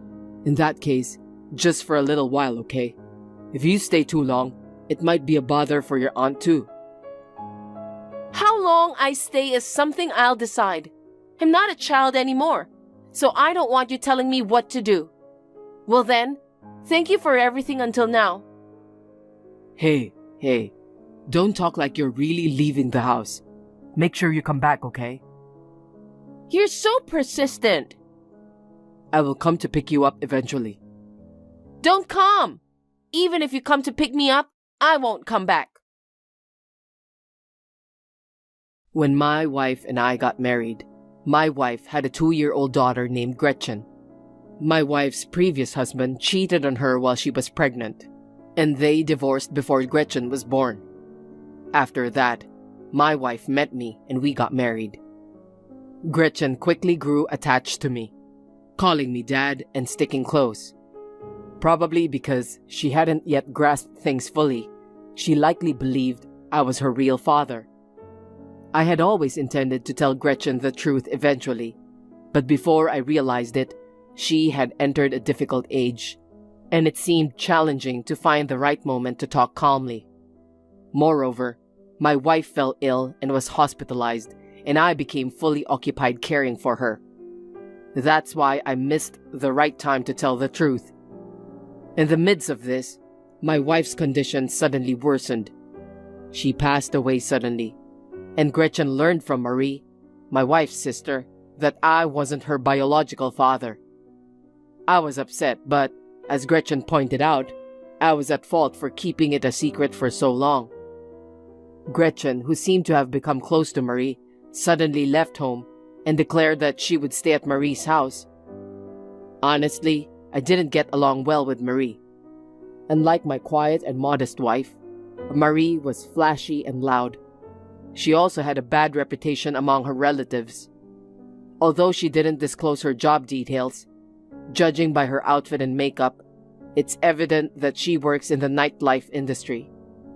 Of course, I didn't intend to judge people based on their profession. However, I couldn't bring myself to trust Marie, especially with the way she awkwardly approached my daughter. I couldn't shake off a bad feeling about the situation. Dad, can't we live together anymore? Huh? What are you talking about? Please, don't abandon me.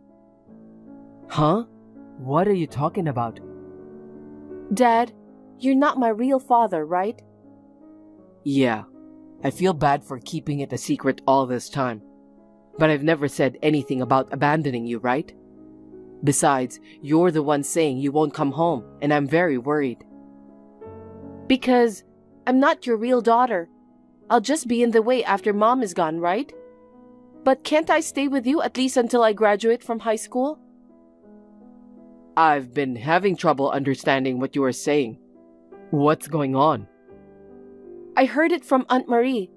Dad is planning to remarry a younger woman, and sooner or later, you will kick me out of the house. What? I mean, having a non-biological daughter around would be inconvenient for their newlywed life, right? But I promise, I won't be a bother to Dad and the new wife. I'll behave, so please let me stay at home a little longer. What have you been saying all this time? I have no intention of remarrying. I want to continue living with you, just the two of us. If anything, it seems like you were the one trying to abandon me. Huh? I'm abandoning you? Yeah. You left home without telling me, and you've been blaming me. Did you forget that? What? Hey, it's only been 2 days, and you've already forgotten? But I haven't messaged you for a while now. No, that can't be right. I'm staying at Aunt Marie's place, so I won't come home. Thank you for everything. That's what you said to me. Suddenly, you treated me coldly, and it hurt me so bad, you know. Hold on. There's no way I'd send such messages. I haven't seen Aunt Marie in a while, and, to be honest, I'm not very fond of her. I wouldn't voluntarily go to Aunt Marie's house like that. But I have the history of our conversation. What? There's no history on my phone. Something doesn't add up. I'll send you screenshots of our conversation. I don't remember sending such messages. Are you sure you didn't send them? Obviously not.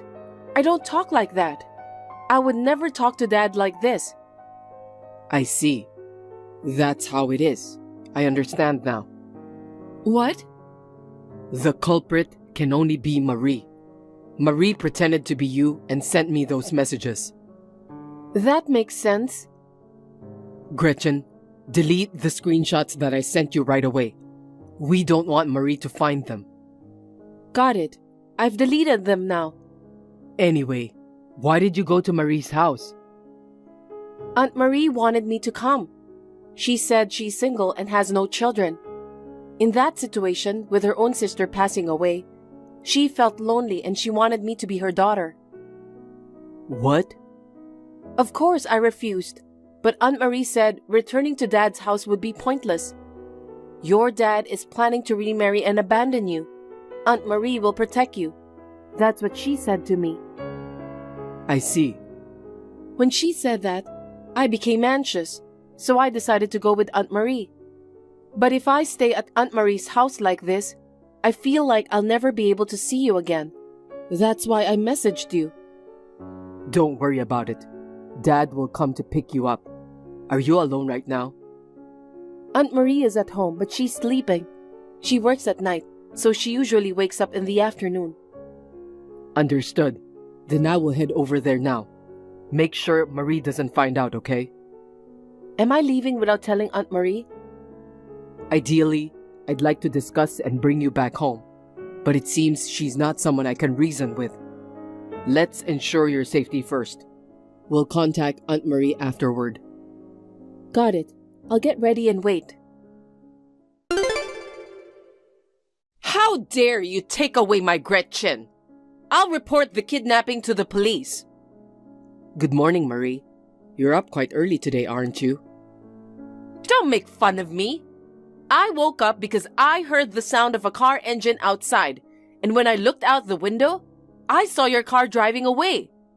As expected, Gretchen is nowhere to be found inside the house. You are a kidnapper. Return Gretchen right now. Who's the kidnapper? You told an outrageous lie about me remarrying, and then forcibly took Gretchen home, didn't you? Why did you think of making Gretchen your daughter? Because she's the child of my sister. You and Gretchen aren't blood related. But since my sister, who was her mother, passed away, it's only natural for me, her older sister, to take care of Gretchen. Even if there's no blood relation, I am Gretchen's father. Huh? That's just your wishful thinking, isn't it?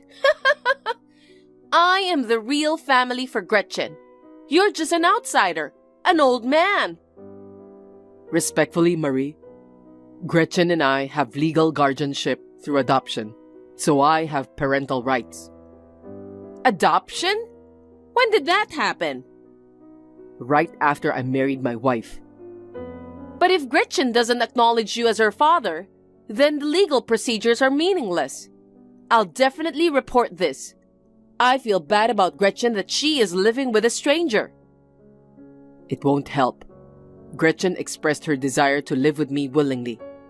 More importantly, sending messages pretending to be Gretchen, you pulled quite a prank.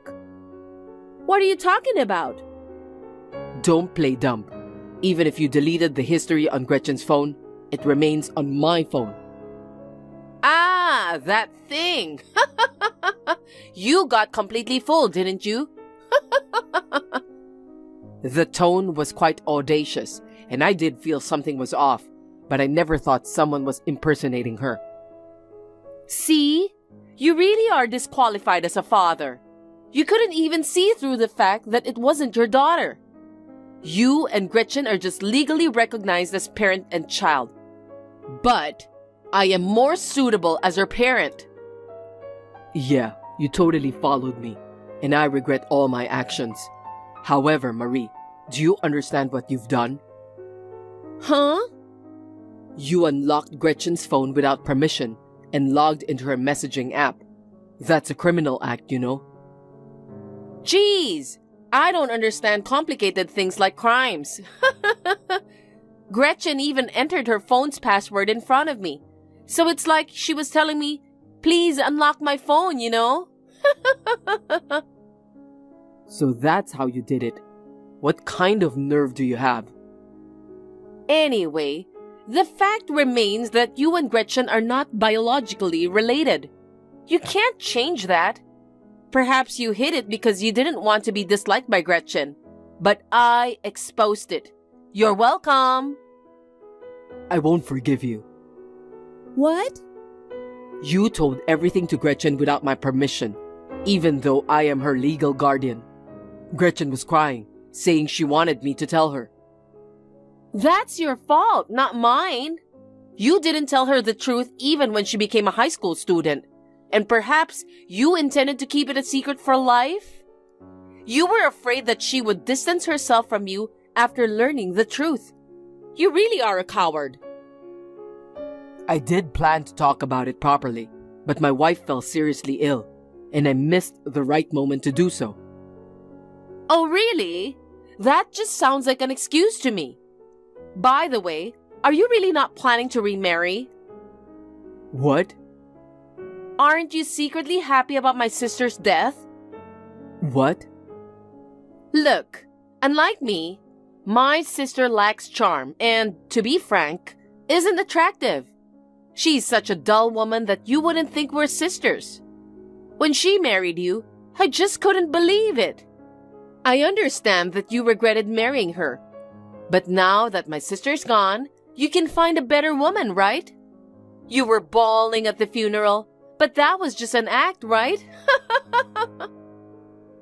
Unbelievable. Insulting even my wife. Do you have some grudge against me or my wife, Marie?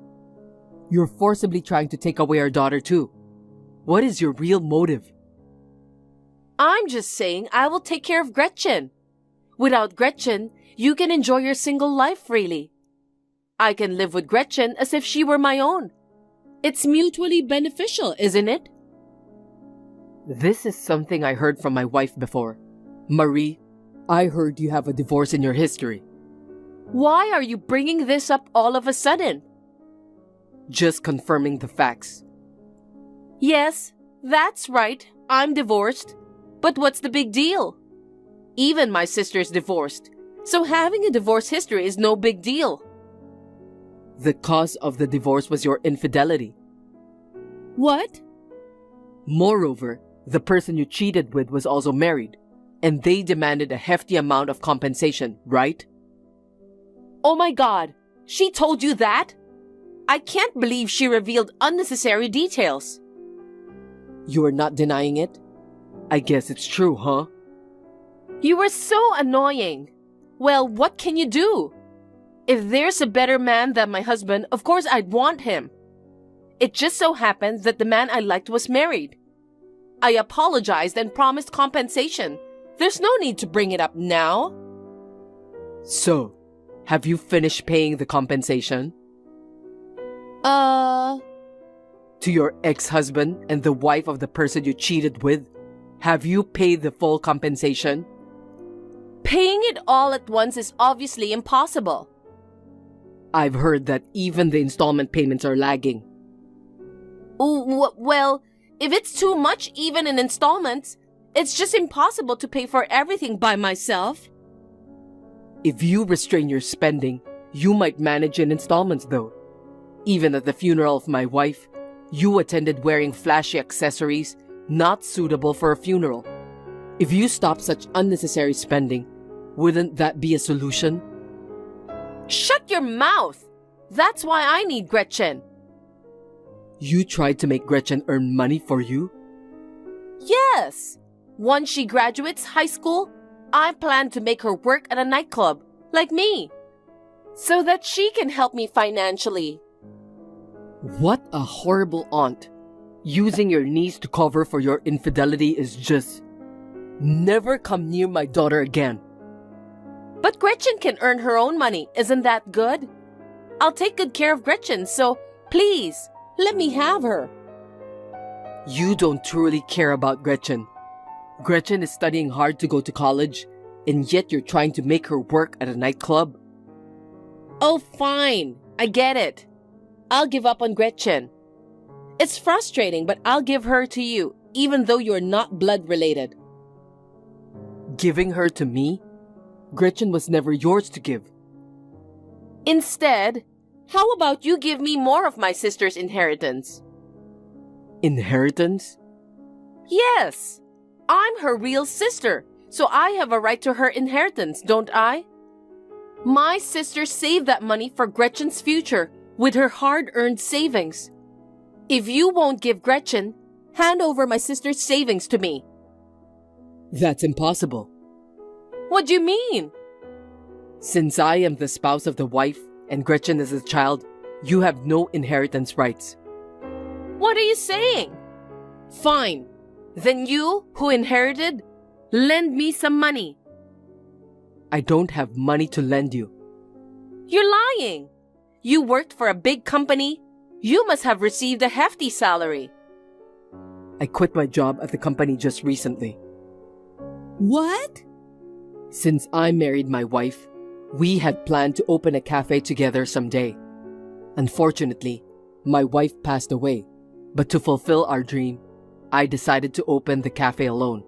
So actually, I only have debts. Are you stupid? Quit the cafe already and lend me money. Why do I have to go that far for you? The reason why you are having trouble with your payment is all because of you. Can't you stop relying on me, an outsider? Who do you think you are? Actually, I'm in a really tough spot right now.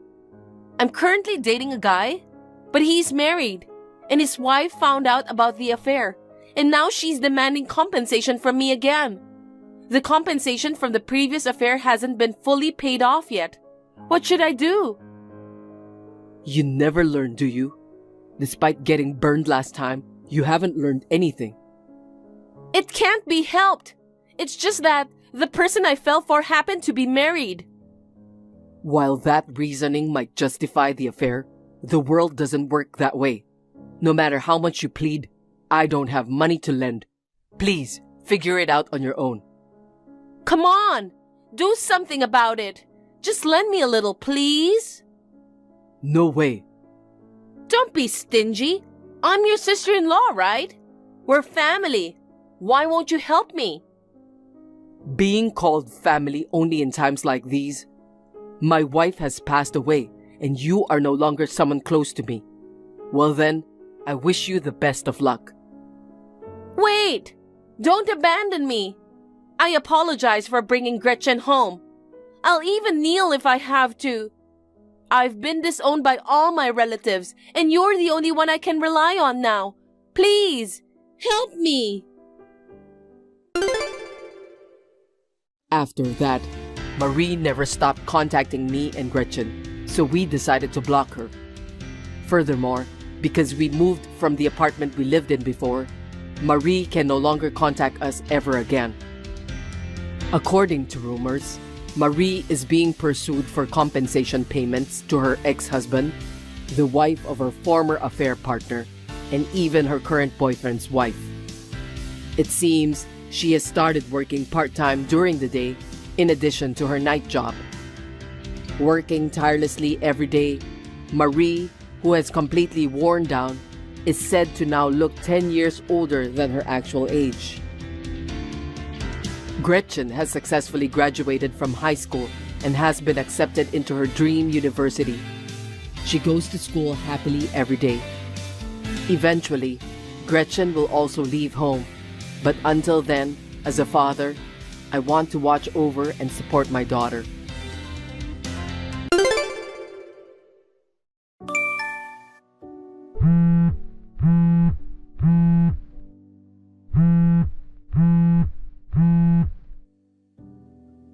Something terrible has happened. Camilla, please wake up. Oh, Audrey, good morning. I'm up, but maybe you are sleeping until this late? It's only been 3 months since you registered the marriage, and you're already a bit too lazy. A wife usually gets up before the sun rises and does the housework. You don't seem to realize what a housewife is supposed to do. This isn't a time for a lecture. The dress I left in my room is missing. The wedding dress for tomorrow's ceremony. When I woke up this morning and went to get it, it was gone. What should I do? There's no time before tomorrow's ceremony.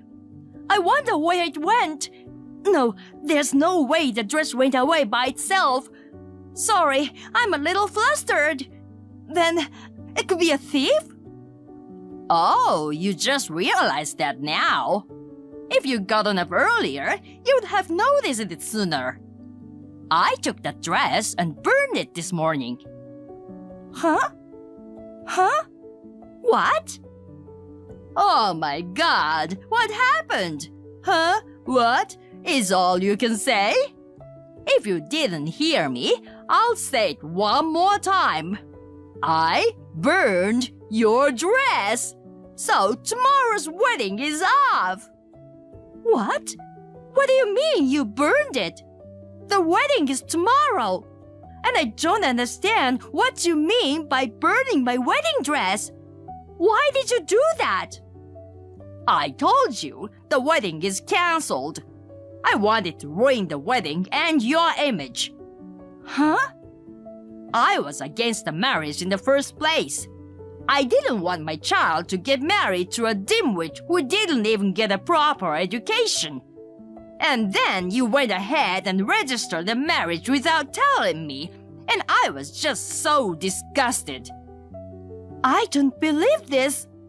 Besides, you even decided to have the wedding ceremony on your own, didn't you?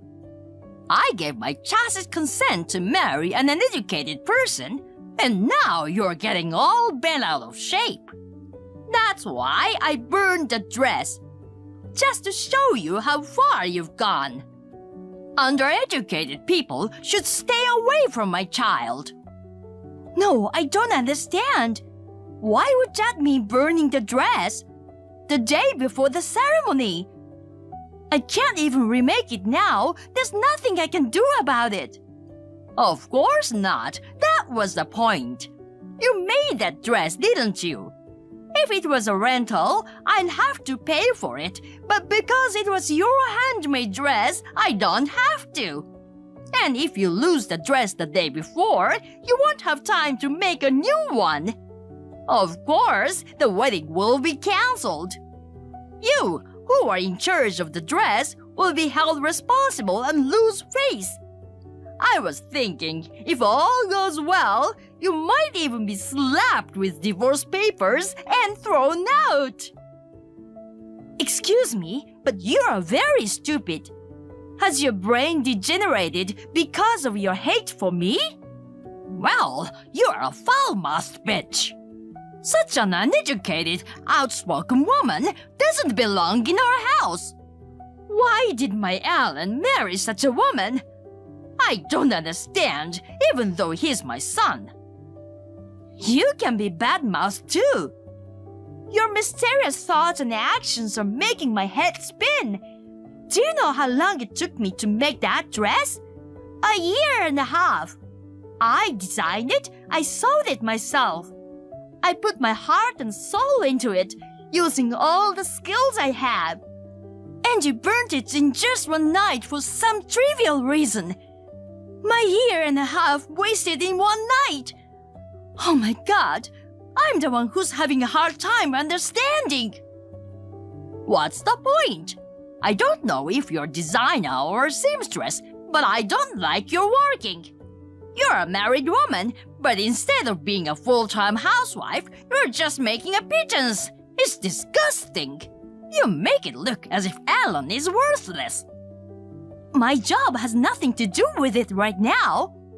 And by the way, I don't need you to tell me what to do about my work. You're so cocky. I really don't like it. It's a good thing I burned the dress. I can't let you have a wedding. I can't believe you ruined it with your selfish ideas. What are you really gonna do about tomorrow? Your daughter, Faith, was looking forward to it too. The dress and the wedding tomorrow. Well, I'm sure both of you were looking forward to it, but if you don't have a dress, there's nothing we can do about it. If you had kept an eye on it, it wouldn't have been burned. It's all your fault.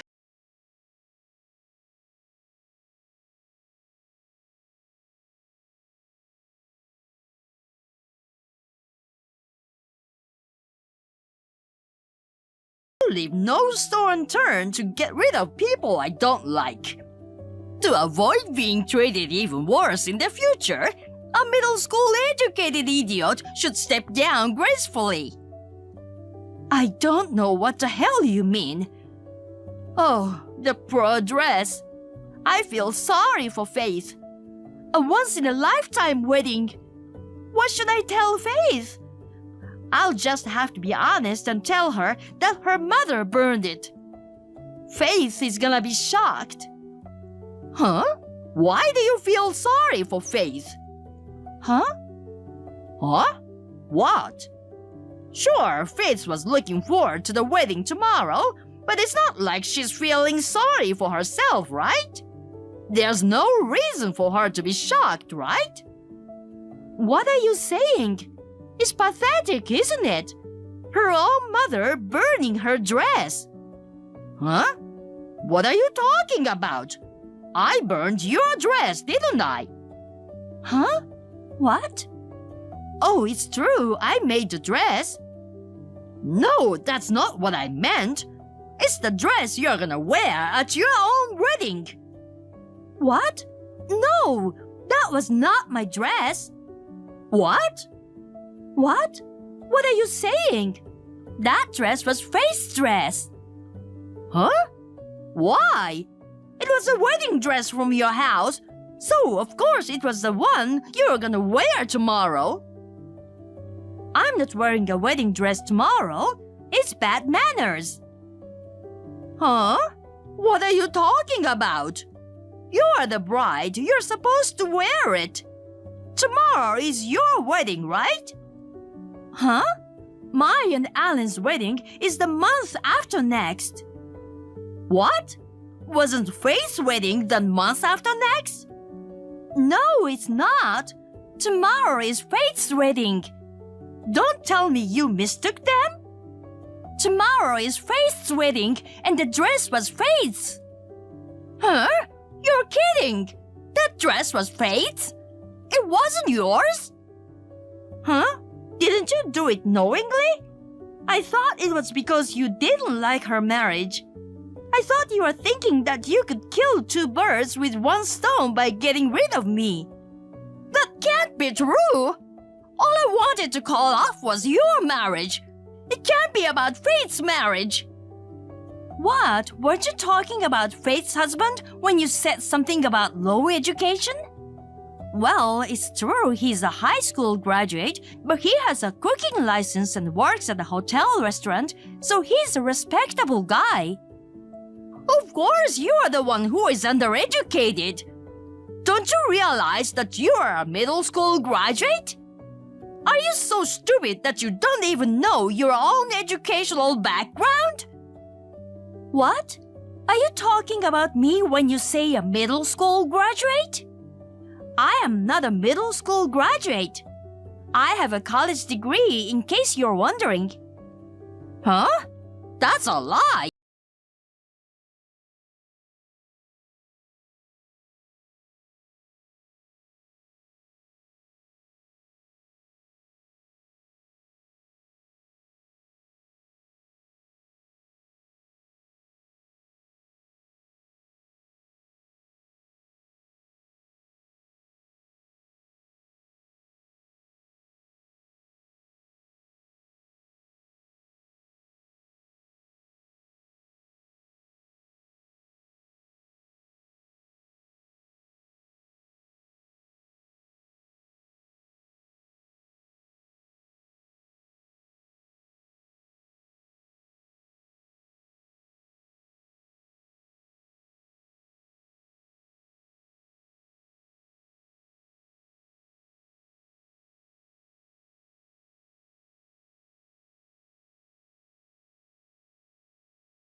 cowardly. I will never forgive you. After that, I sent the video to all concerned at once. My angry father-in-law, Alan, and Faith's husband caught up with Camilla, surrounded her, and bitched her out. Camilla was still screaming that she thought it was mine and that it was my fault. Of course, no one would believe such an argument, which added fuel to the fire. My father-in-law slapped the divorce papers in front of her, and Alan declared that she wasn't his mother anymore. Faith cried and said, "I hate my mother," and cut her out of her life as well. After Camilla collected the cost of the dress from her personal savings, she was evicted from the house with almost nothing. Even after she was kicked out, she was still fussing and moaning. Why did this happen? Where does she get the nerve to think that she wouldn't be accused of being a stupid and mean bully? I don't understand the people with empty heads. It's pointless to even think about it, so I stopped. By the way, the dress that I was going to wear was modified at super express speed, and it took until the morning of the day of the wedding, but I managed to finish it for the wedding in time. I'm so glad that it turned out to be a happy wedding. I was truly relieved when I saw Faith walk down the aisle in peace. Although I no longer had a dress to wear because I had given it to Faith, my college friends who heard about this decided to quickly make a replacement dress for me. My father-in-law will pay for the replacement dress as an apology. I was relieved to hear that. I hope my wedding day will be wonderful.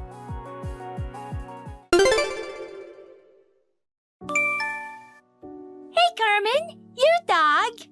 The next CEO's wife's position. How does it feel to have it taken from you? Living a lonely life all by yourself? Oh, I wonder if human words won't get through to the misunderstood dog. Woo, woo, woo. What's this all of a sudden? You have no business with me anymore, right? Oh, you spoke in English.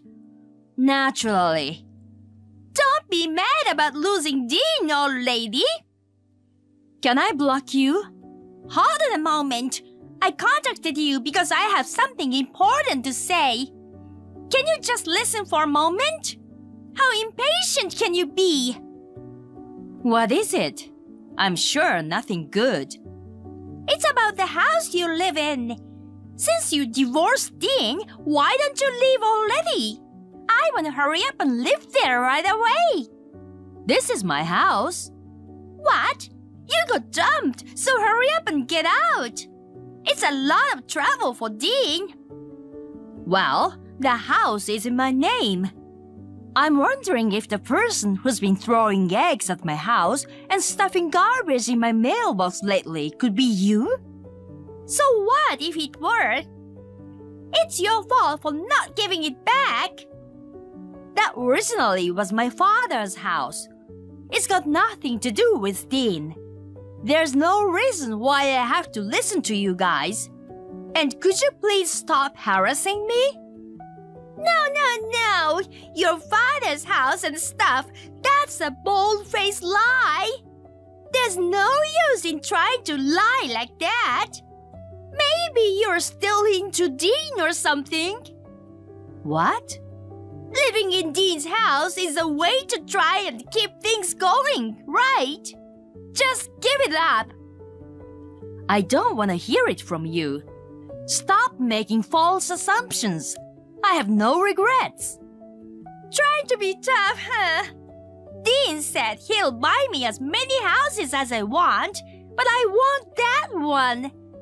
I don't think Dean's the kind of guy that'll buy you a house. Bold-faced lies again. He's an up-and-coming corporate president. Of course he'd buy me a house. Oh, so that's what it is. I see now. What? Oh, nothing really. What do you like about Dean, Maria? Money? Well, to be honest, money? I've always admired executives' wives. With that mindset, you should probably give up on getting married. Oh no, are you jealous?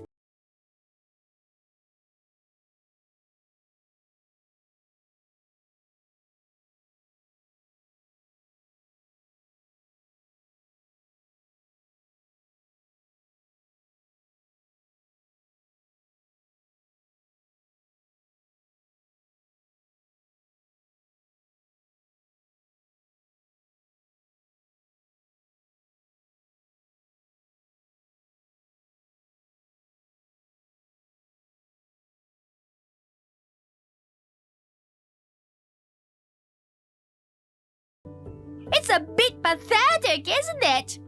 Pretending you have someone when you really don't. Maybe your personality is a little warped. That's why nobody likes you, isn't it? That's funny coming from someone who messes with someone else's husband. I didn't mess with Dean. He just went and fell in love with me on his own. He says he likes someone cute like me, not an old hag like you. Oh well, it can't be helped. The truth is, I am very cute. Oh, really? Your pride was just ripped apart, wasn't it? The poor girl. I wanted to see the old lady's sad face. I'm not sad. There was a problem between us before you took him, so it's okay. Huh? What's that? A problem or a one-sided negative remark? About a year ago, he got a bad gambling habit and it became a problem. You'll find out soon enough. Huh? He's the up-and-coming corporate president. Just for gambling? Maybe you're thinking gambling equals a sin. How old-fashioned are you? Oh, really? That's fine if you don't believe me. Well, I'm through talking about it. Just hurry up and get your stuff together and get out of there. I'm Carmen, a 29-year-old office worker. When I was 27, I married my ex-husband Dean. He was effortlessly stolen away by a younger woman. We were very close when we first got married, so I was at a loss for how this could happen. And it was Maria, the person on the other end of the messages, who took my husband. She was a junior employee at the company where Dean currently works, and when she got wind that Dean was the next president of the company, she approached him for his money, and with her youthful vigor and good looks, she seemed to have won him over. What happened seems to be quite confrontational, but I had a secret that could overturn it. You've been getting ready to leave? Both Dean and I waiting for you to get out. If you don't leave today, I'm coming in there. I'll throw away all your old lady stuff. Didn't Dean tell you? Huh? Changing the subject isn't gonna do you any good. We are living separately because of you. Before we start talking about the house, let's start talking about paying me some compensation. It's overdue. What? We already paid the compensation, and we paid it on time. How many times are you gonna ask for it? No, I haven't received it from Dean yet. What? He said he paid my portion too. Don't try to scam me. That's just Dean trying to look good. I haven't received it yet. I've been trying to get Dean to pay, but he keeps ignoring me. What's that? What do you mean? It means he doesn't have the money to pay. No. Dean is the next president. There's no way he doesn't have the money. It's impossible for him to become the next president. Don't make stuff up!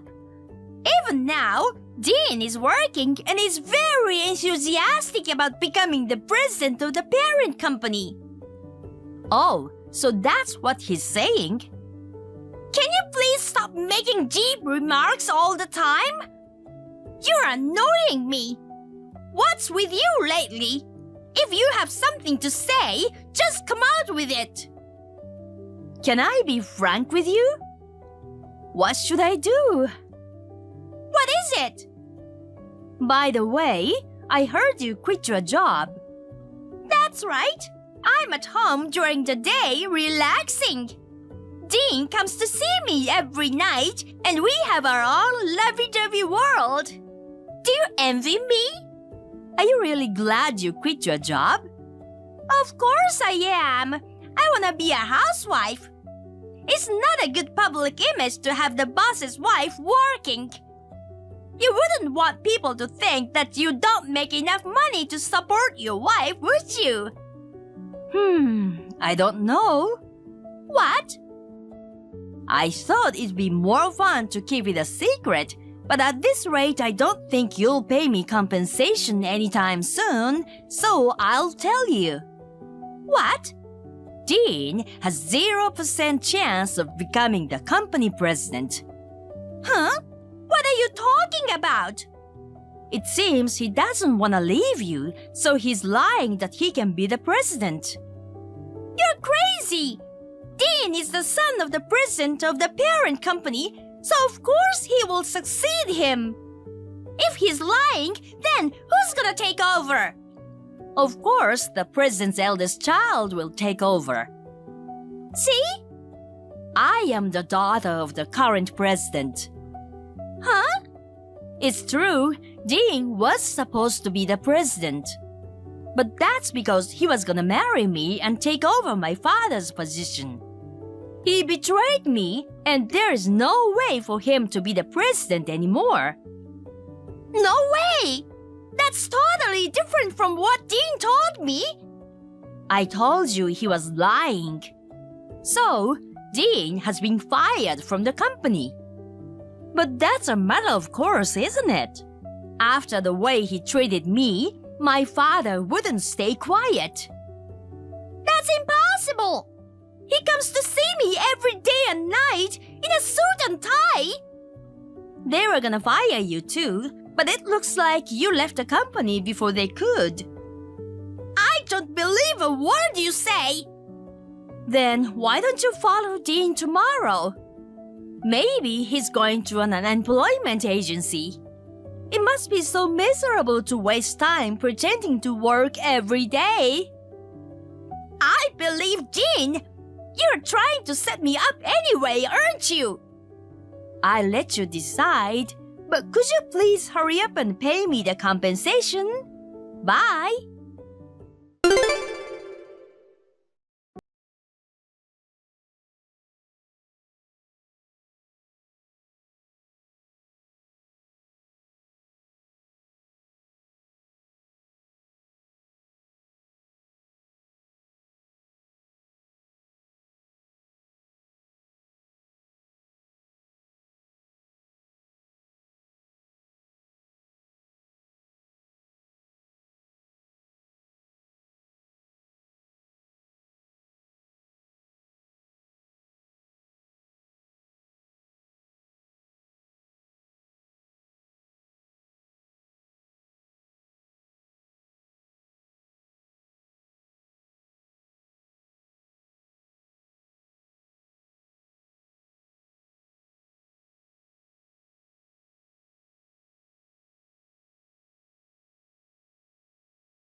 First, that's enough!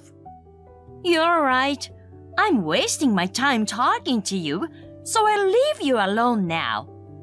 What? Wait a minute! I wish you and Dean a happy newlywed life. I'm gonna throw that trash away! After that, I sent another certificate letter of compensation to Maria and Dean. Still, I did not hear back from them, and the payment is still unpaid. I'm thinking of trying to force them to pay, but I don't think they have enough money to do so. Apparently, they got divorced very quickly after that and are no longer in contact with each other. Dean has no more savings and is homeless on the street. Rather than looking for a job, Maria has been working hard to find a man who will give her money. As for me, I have been dating a man my father introduced to me, and we are about to get married. My father seems to be a better judge of men than I am, and he is a very nice man.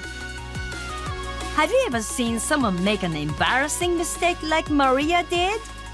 If so, please let me know in the comment section. What are you doing here? Don't tell me you're still in love with me. We got divorced 5 years ago. What? I never thought you'd track me down here. Listen, I have no intention of getting back together with you. I'm already remarried and living a new life.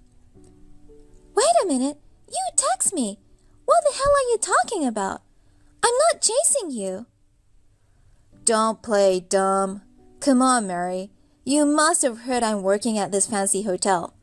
That's why you came all the way here to beg me to get back together with you. Oh my God. Do you really work at the hotel? Don't act so innocent. I'm pretty sure you know everything anyway. You know the woman I had an affair with is the daughter of the hotel owner, and she and I moved to this town after we got divorced. No, I had no idea. I didn't know any of that. It's just a coincidence that I'm here. You're terrible. Fine. I'm just gonna leave it as that. I don't want to break your heart again, but I'm happily married now. And I'll be taking over the family business one of these days. Our relationship is completely over.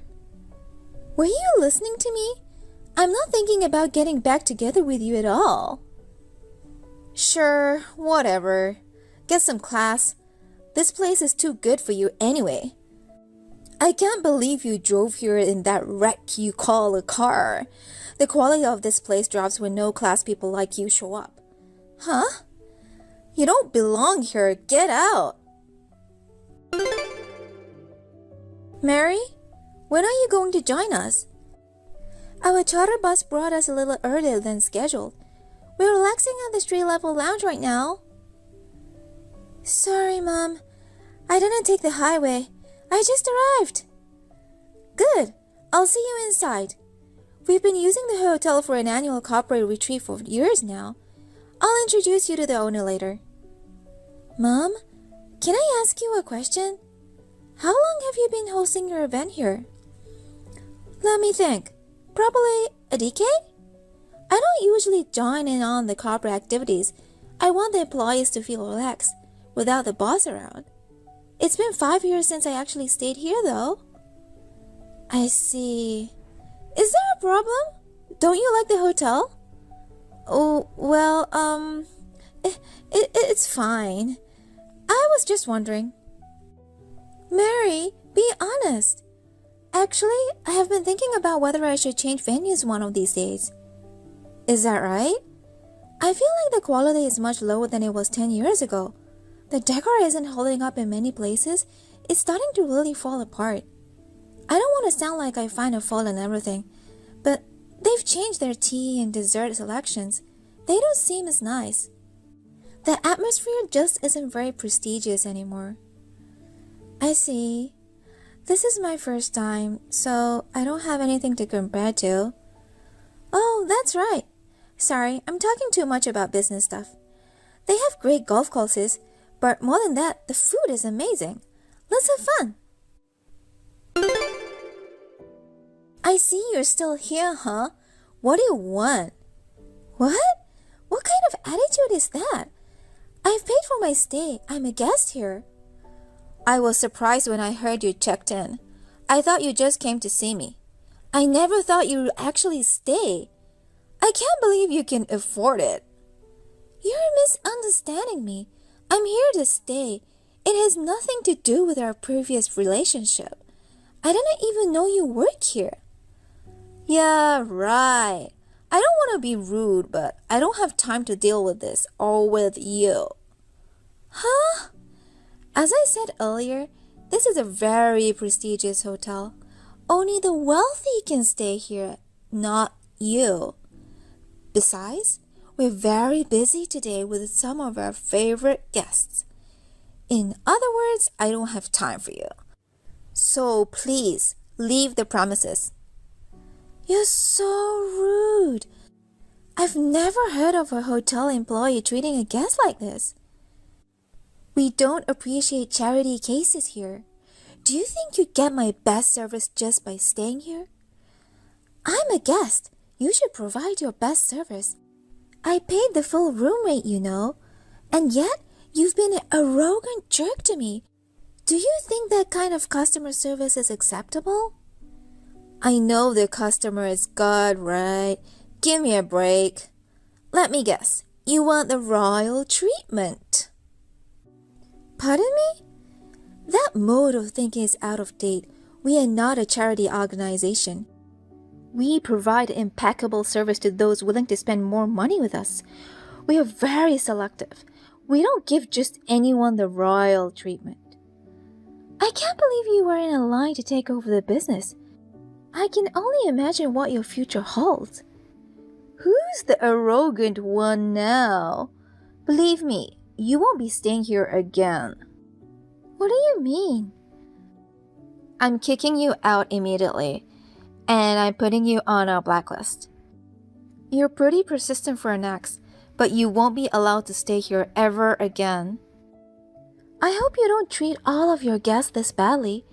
Sure, you will be taking over the business, but you'll run it into the ground at this date.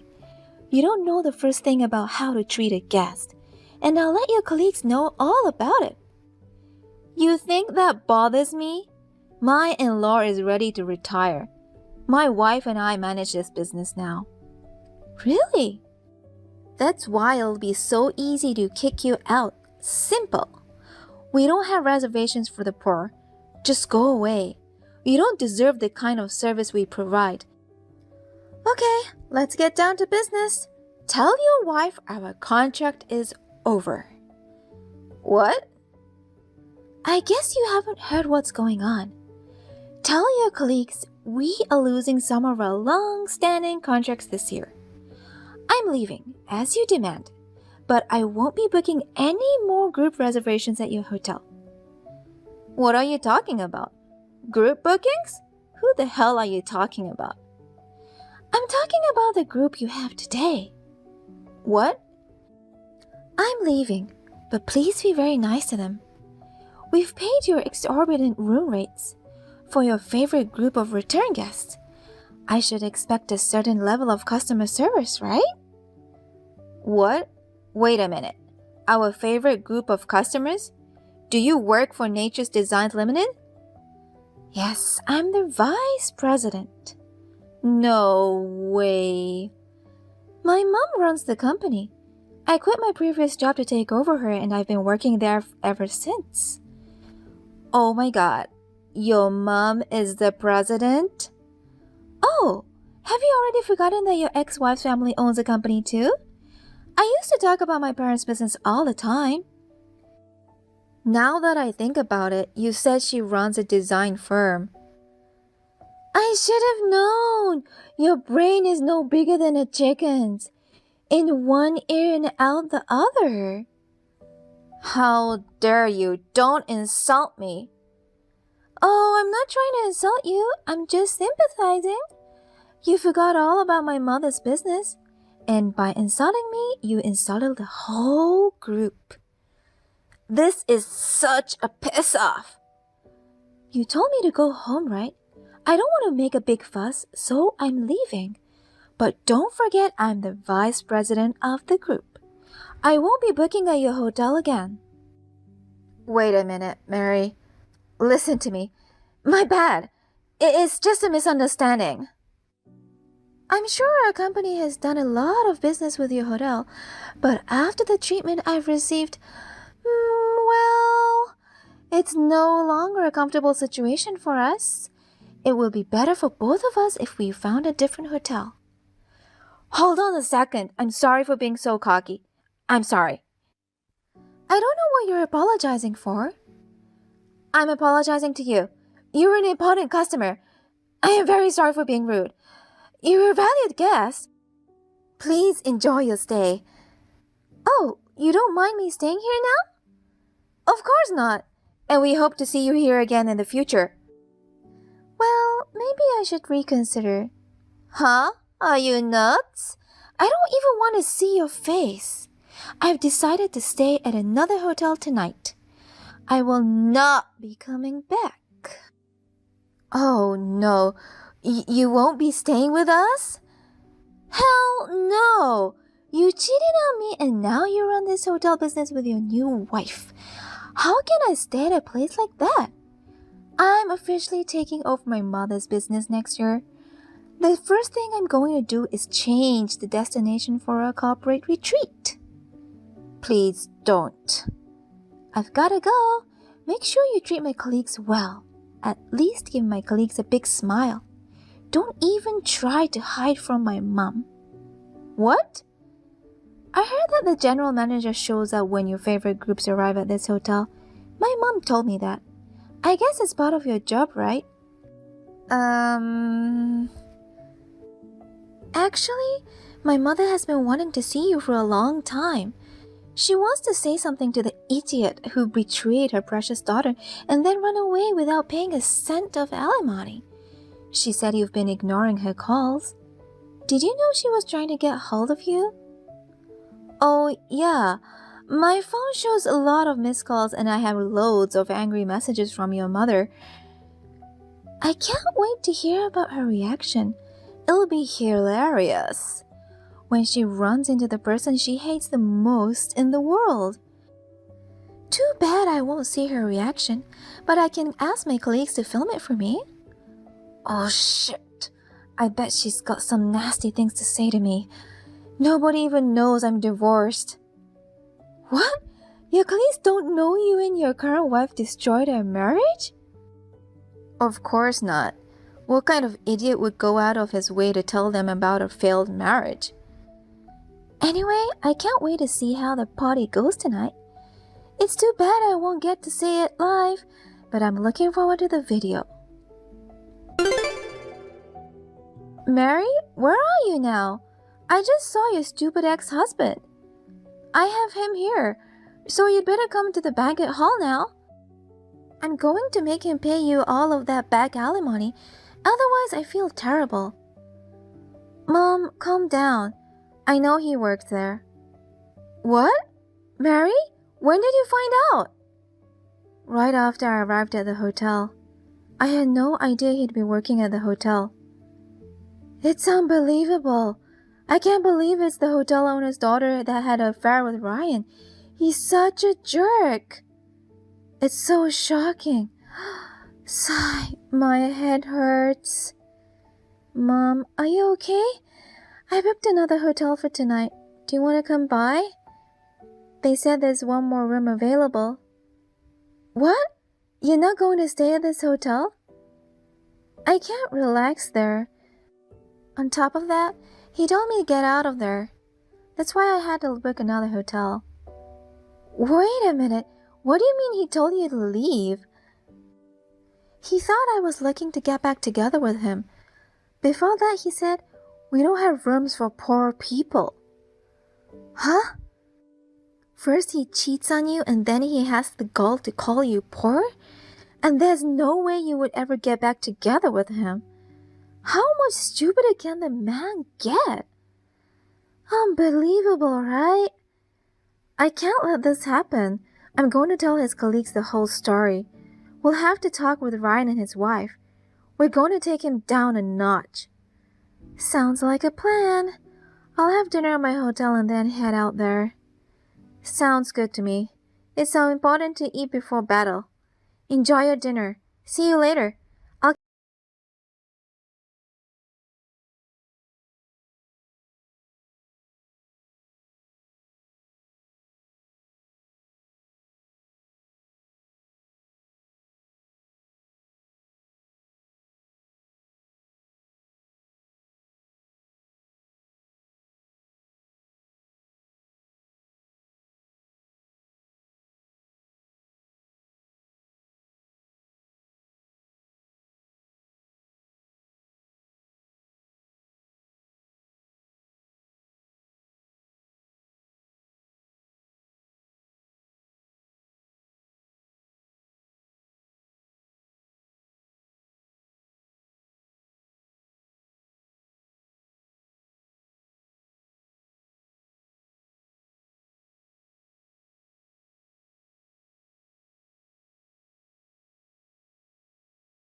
But you don't come close to hitting that bar.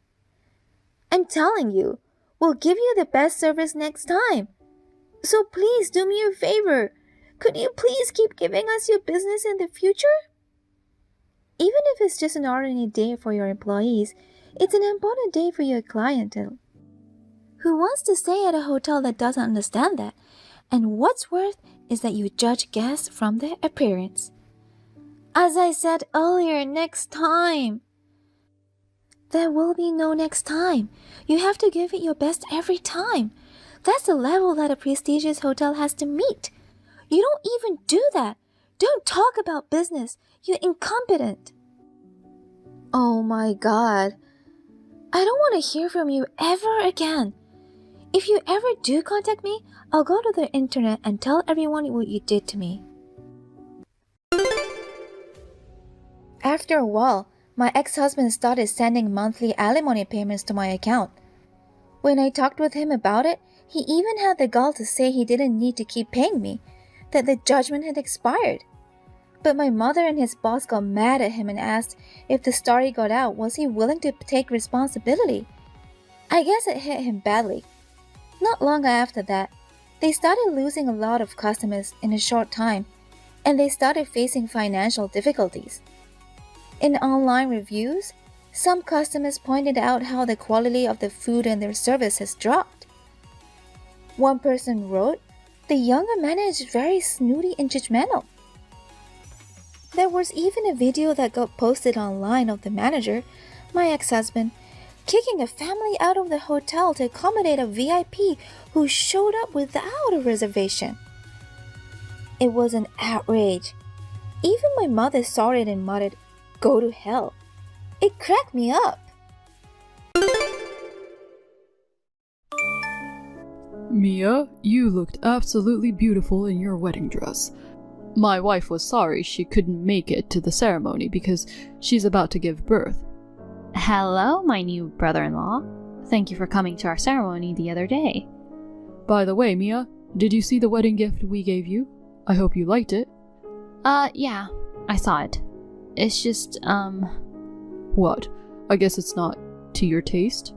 I mean, I don't mean to sound rude, but I thought it was a little simple for a wedding gift. I know, right? After all, it was candy and I bought for $1. I'm sure it was pretty disappointing, wasn't it? If so, why did you choose that gift? Mira only gave me $1. My sister? See, my wife manages the family budget. She decides how much to give for weddings and funerals. I told her to give more for her sister's wedding, but she said $1 was enough. She's such a cheapskate. I can't believe it. My sister isn't like that. But it's true. I bet it's because she's going to have a baby soon and it's going to cost a lot of money. She's probably just saving money. Mira is responsible and reliable. It's still weird. I don't think my sister would be so stingy at her own family member's wedding, no matter how much she wants to save money. My sister has taken good care of me since I was a child. Even now, on my birthday and Christmas, she always gives me presents. I'm gonna ask her in person. What? Don't do that. Why not? $1 for a wedding gift is just impossible. It could be some kind of mistake. No, don't call Mira. No matter how close you are, you shouldn't tell her the gift is too cheap. It's okay. My sister and I are close enough to talk about money without hiding it. I'll ask her myself. I'm telling you, don't do it. What's wrong? You don't have to get so worked up. I really don't want to say this to you, Mia. We're actually out of money right now. Out of money? That's right. We're just barely getting by as it is. We can't afford to spend money on a wedding gift. I didn't realize that, but I haven't heard anything from my sister about that. There's no way she can tell her sister about our family's financial situation. Mira must have pride as an older sister. She didn't want to worry you. I see, but that's odd too. Huh? Both of you work for big companies, don't you? I'm sure you both get paid more than others. And you don't have kids yet, so you probably don't need much money to live on. How in the world can you run out of money? I got demoted and they cut my salary. What? You got demoted? My sister didn't say anything. She would never do anything to embarrass me, There's no way Mira would say anything. It seems like you lack tactfulness. Anyway, we're in a tight spot right now. Just be glad you got our wedding gift at all. I still have to call my sister. What? Because I'm worried about her. When I saw her the other day, she was wearing fashionable clothes and didn't look like she was hurting for money at all. If she's really living on the edge, as her sister, I want to help her. But before I do that, I want to see her in person and make sure she's really in trouble. Are you an idiot? What? Mira gave me $1 out of her meager living, and you're going to ask her to give you more? What? I wouldn't do that.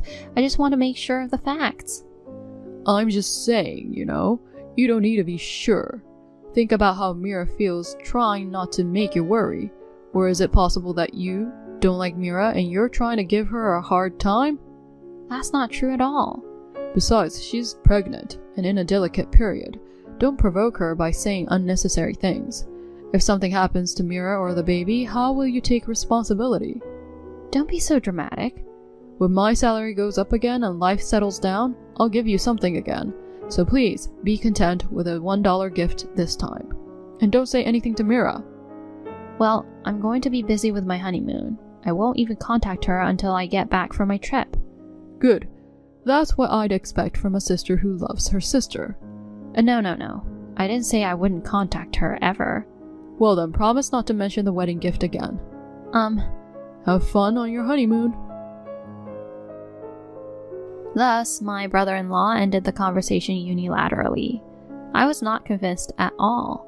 My sister, who is 5 years older than me, has been taking care of me since I was a little girl. She was more than happy when I decided to get married. I couldn't believe that my sister would only pay $1 for a wedding gift. I can't believe it. My brother-in-law says that he is having a hard time making ends meet because of his demotion at work, but the way my sister lives, she doesn't seem to be in need of money. When I try to check with her directly, my brother-in-law desperately tries to stop me. If what he says is true, it may be rude to get involved in other people's money matters, even if we are sisters. But my brother-in-law's story just doesn't come together. I was just about to go on my honeymoon with my husband. I decided not to pursue the wedding gift. But I couldn't stop thinking about it. Then I found out something horrible. I had no idea that my brother-in-law had done something like that. I was so surprised that I was speechless. Mia, you came back from your honeymoon yesterday, right? How was it? Did you have fun? Yes, it was a lot of fun. That's good to hear. And you didn't call Mira, did you? I did as soon as I got back. What? You promised you wouldn't contact Mira. I made no such promise. I did say that I wouldn't contact her until we got back from our honeymoon. We're sisters. We can't just not keep in touch with each other from now on. Besides, if I came back from my trip and didn't contact her at all, she would be more worried. So you didn't? You didn't ask her about the wedding gift, did you? I did. My sister says she gave you $1,000. Huh? What the hell is going on? You said that my sister only gave you $1. That's a totally different amount. Mira is lying. What? Lying? Mira was embarrassed, so she said $1,000 on the spur of the moment. Oh, what a mess. I went to a lot of trouble to make sure Mira wouldn't get hurt. I explicitly told you not to contact her. I bet Mira is depressed right now because of you, Mia. I doubt that. I think you know, but Sis isn't the type of person that likes to lie. I don't think she would say $1 for $1,000, do you? She's so worried about us being poor. She would have to tell a lie in spite of hating it. By the way, Mia, I heard you're going to build a new home? Yes, that's the plan. That means you have a lot of money, right? No, I don't have a lot of money. We're going to buy it with a loan. So, I have a favor to ask you, Mia. What is it? I need to borrow some money. What? Actually, I've been laid off from my job. Mira's on maternity leave and I'm out of work. I don't think I'll be able to make ends meet. What? A demotion followed by a layoff? You're still in your 30s, right? The company's performance has been deteriorating due to the recent recession. Even the younger workers are being forced to quit one after another. But Mira will have a baby soon. If things continue like this, the three of us, parents and child, will end up on the street. So I just need a little bit of money. lend me some money. As you can imagine, that's impossible. Why not? You're newlyweds that can build your own home.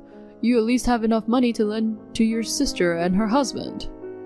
If we build a new house, we'll have to furnish it with furniture, appliances, and all sorts of other things. We can't afford to lend people money. What a cold sister. Huh? Are you going to tell me that you are going to live happily in your new house while your sister and her husband are in trouble? Living in a new house without any inconvenience. You are going to mock us as a pathetic bottom-feeding couple while you are living in a newly built house without any inconvenience. I don't know how you get that idea. Is it so wrong that I don't lend you money? Even you must have had a difficult time as a newlywed with all the money you had to spend. I'm sorry to hear that you were laid off, but please don't be unreasonable. So, then you've just abandoned Mira. Until now, I thought you were the kind sister who cared for her sister, but it turns out you are a self-centered woman who only cares about herself. I think it's you who is self-centered. We both have to save money for the future. We can't just be asked to lend money. No questions asked. Then what do you care what happens to Mira? Are you going to stand by and watch your own sister fall into homelessness? If she asked me directly, I would consider it. Directly again? Are you saying you don't trust me? That's not what I mean. But it was the same with the wedding gift. What you and my sister are saying are completely different. I would have to confirm it directly with her. I can't just lend you the little money I have. I've been telling you this for a while. She has her pride too. She can't ask her sister for a loan, can she? That's why I'm asking on her behalf. But since it's about money, I have to check with her first. If she's really in trouble, she'll be honest with me. Mia, stop making a big deal out of it and just lend me the money, even if it's only $10,000. You need that much? I've had a lot of expenses, like preparing for the birth of the baby. I'll pay back every penny, but I need to take care of my family. If you don't lend me the money and something happens to Mira and the baby, what would you do? You will regret it for the rest of your life. Again with the threatening. Of course, I wouldn't want anything to happen to my sister. It's not up to me alone to decide whether or not to lend you money. I'll have to discuss it with my husband. So you're going to lend me money, Mia? No, I haven't agreed to it yet. I knew I needed to have a sister-in-law who's like a sister to me. I didn't say I'd lend you the money yet. No, you're kind-hearted. I'm sure you'll have the $10,000 ready for me within 10 days. You have to give it to me. That's enough. I never promised to lend you any money, and $10,000 is too much to begin with. If you refuse, I'll have no other choice. What? I'll send you to hell, Mia. How? The fact that you're having an affair with another man right after you got married. I'll spread the news on social media. What? Not having an affair? I don't care if it's true or not.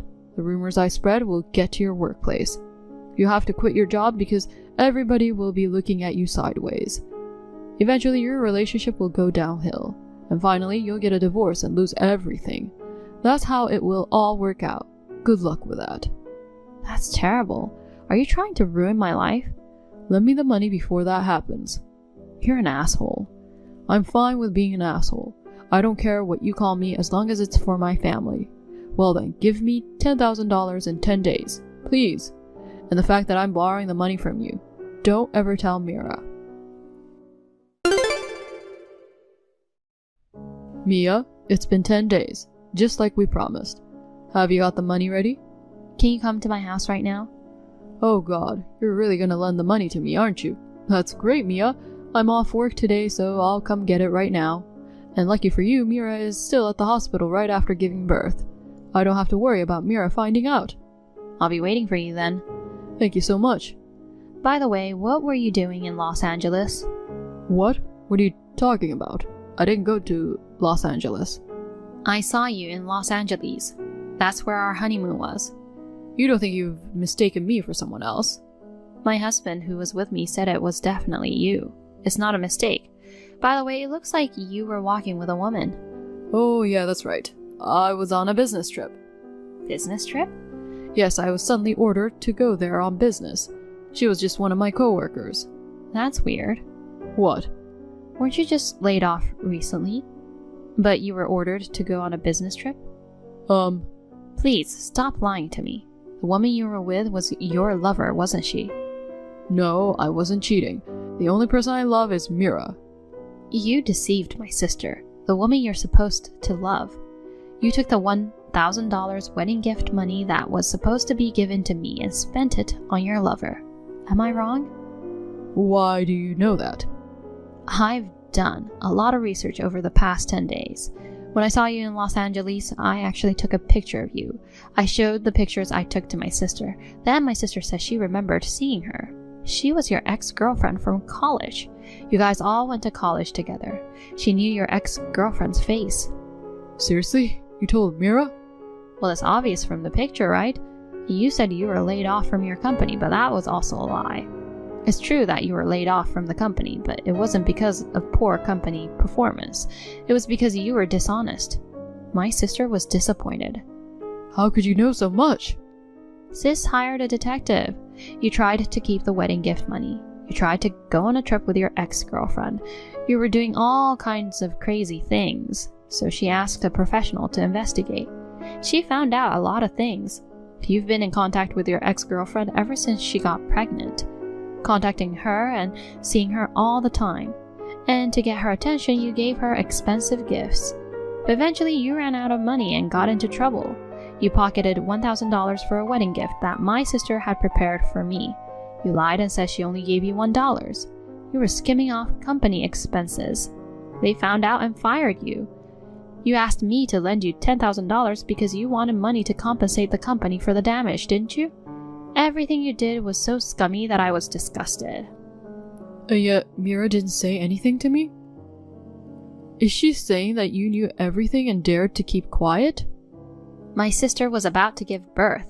She didn't want to go ballistic confronting you with the truth. She wanted to make sure the child would be born safely. I think she was just pretending she didn't know anything. Oh no, how about the part of you lending me some money? There's no way I'd lend money to a bum like you. You'll have to manage on your own. Also, my sister won't go home to you. What? Don't tell me Mira is going to break up with me. On the contrary, did you think she wouldn't break up with you? Please, Mia, will you convince Mira? I don't want Mira to dump me, and I haven't found a new job yet. I can't divorce her now. Then why don't you have your lover provide for you? She's not working enough to support me. That's why I've been paying for everything. Just as I thought. All you can do is get a job and somehow pay off all the debt. Mia, I apologize for lying to you. I'll work and pay you back the $1,000 wedding gift. Can you lend me some money, just a little? I'm not the one you should be apologizing to. It's my sister, and I have no intention of lending you any money. I don't ever want to see you again. Don't be so cold. We're family. Family? You and my sister are getting divorced soon, so we're unrelated. If you keep this up, I'll be on the street. You want your brother-in-law to be miserable? That's why I said we're not related. Your alimony and child support for the affair, plus damages to the company. Please pay them on time without relying on others. I can't pay that much on my own. I can't divorce Mira. But what should I do? I've been messaging Mira for a while. She hasn't read my messages at all. Mia, you can contact Mira, can't you? Contact Mira on my behalf. Tell her to stop thinking about the divorce. Huh? I don't want to. You told me not to contact my sister. Then I'll put an end to contacting my brother-in-law too. Goodbye. Mia, wait. Please, help me.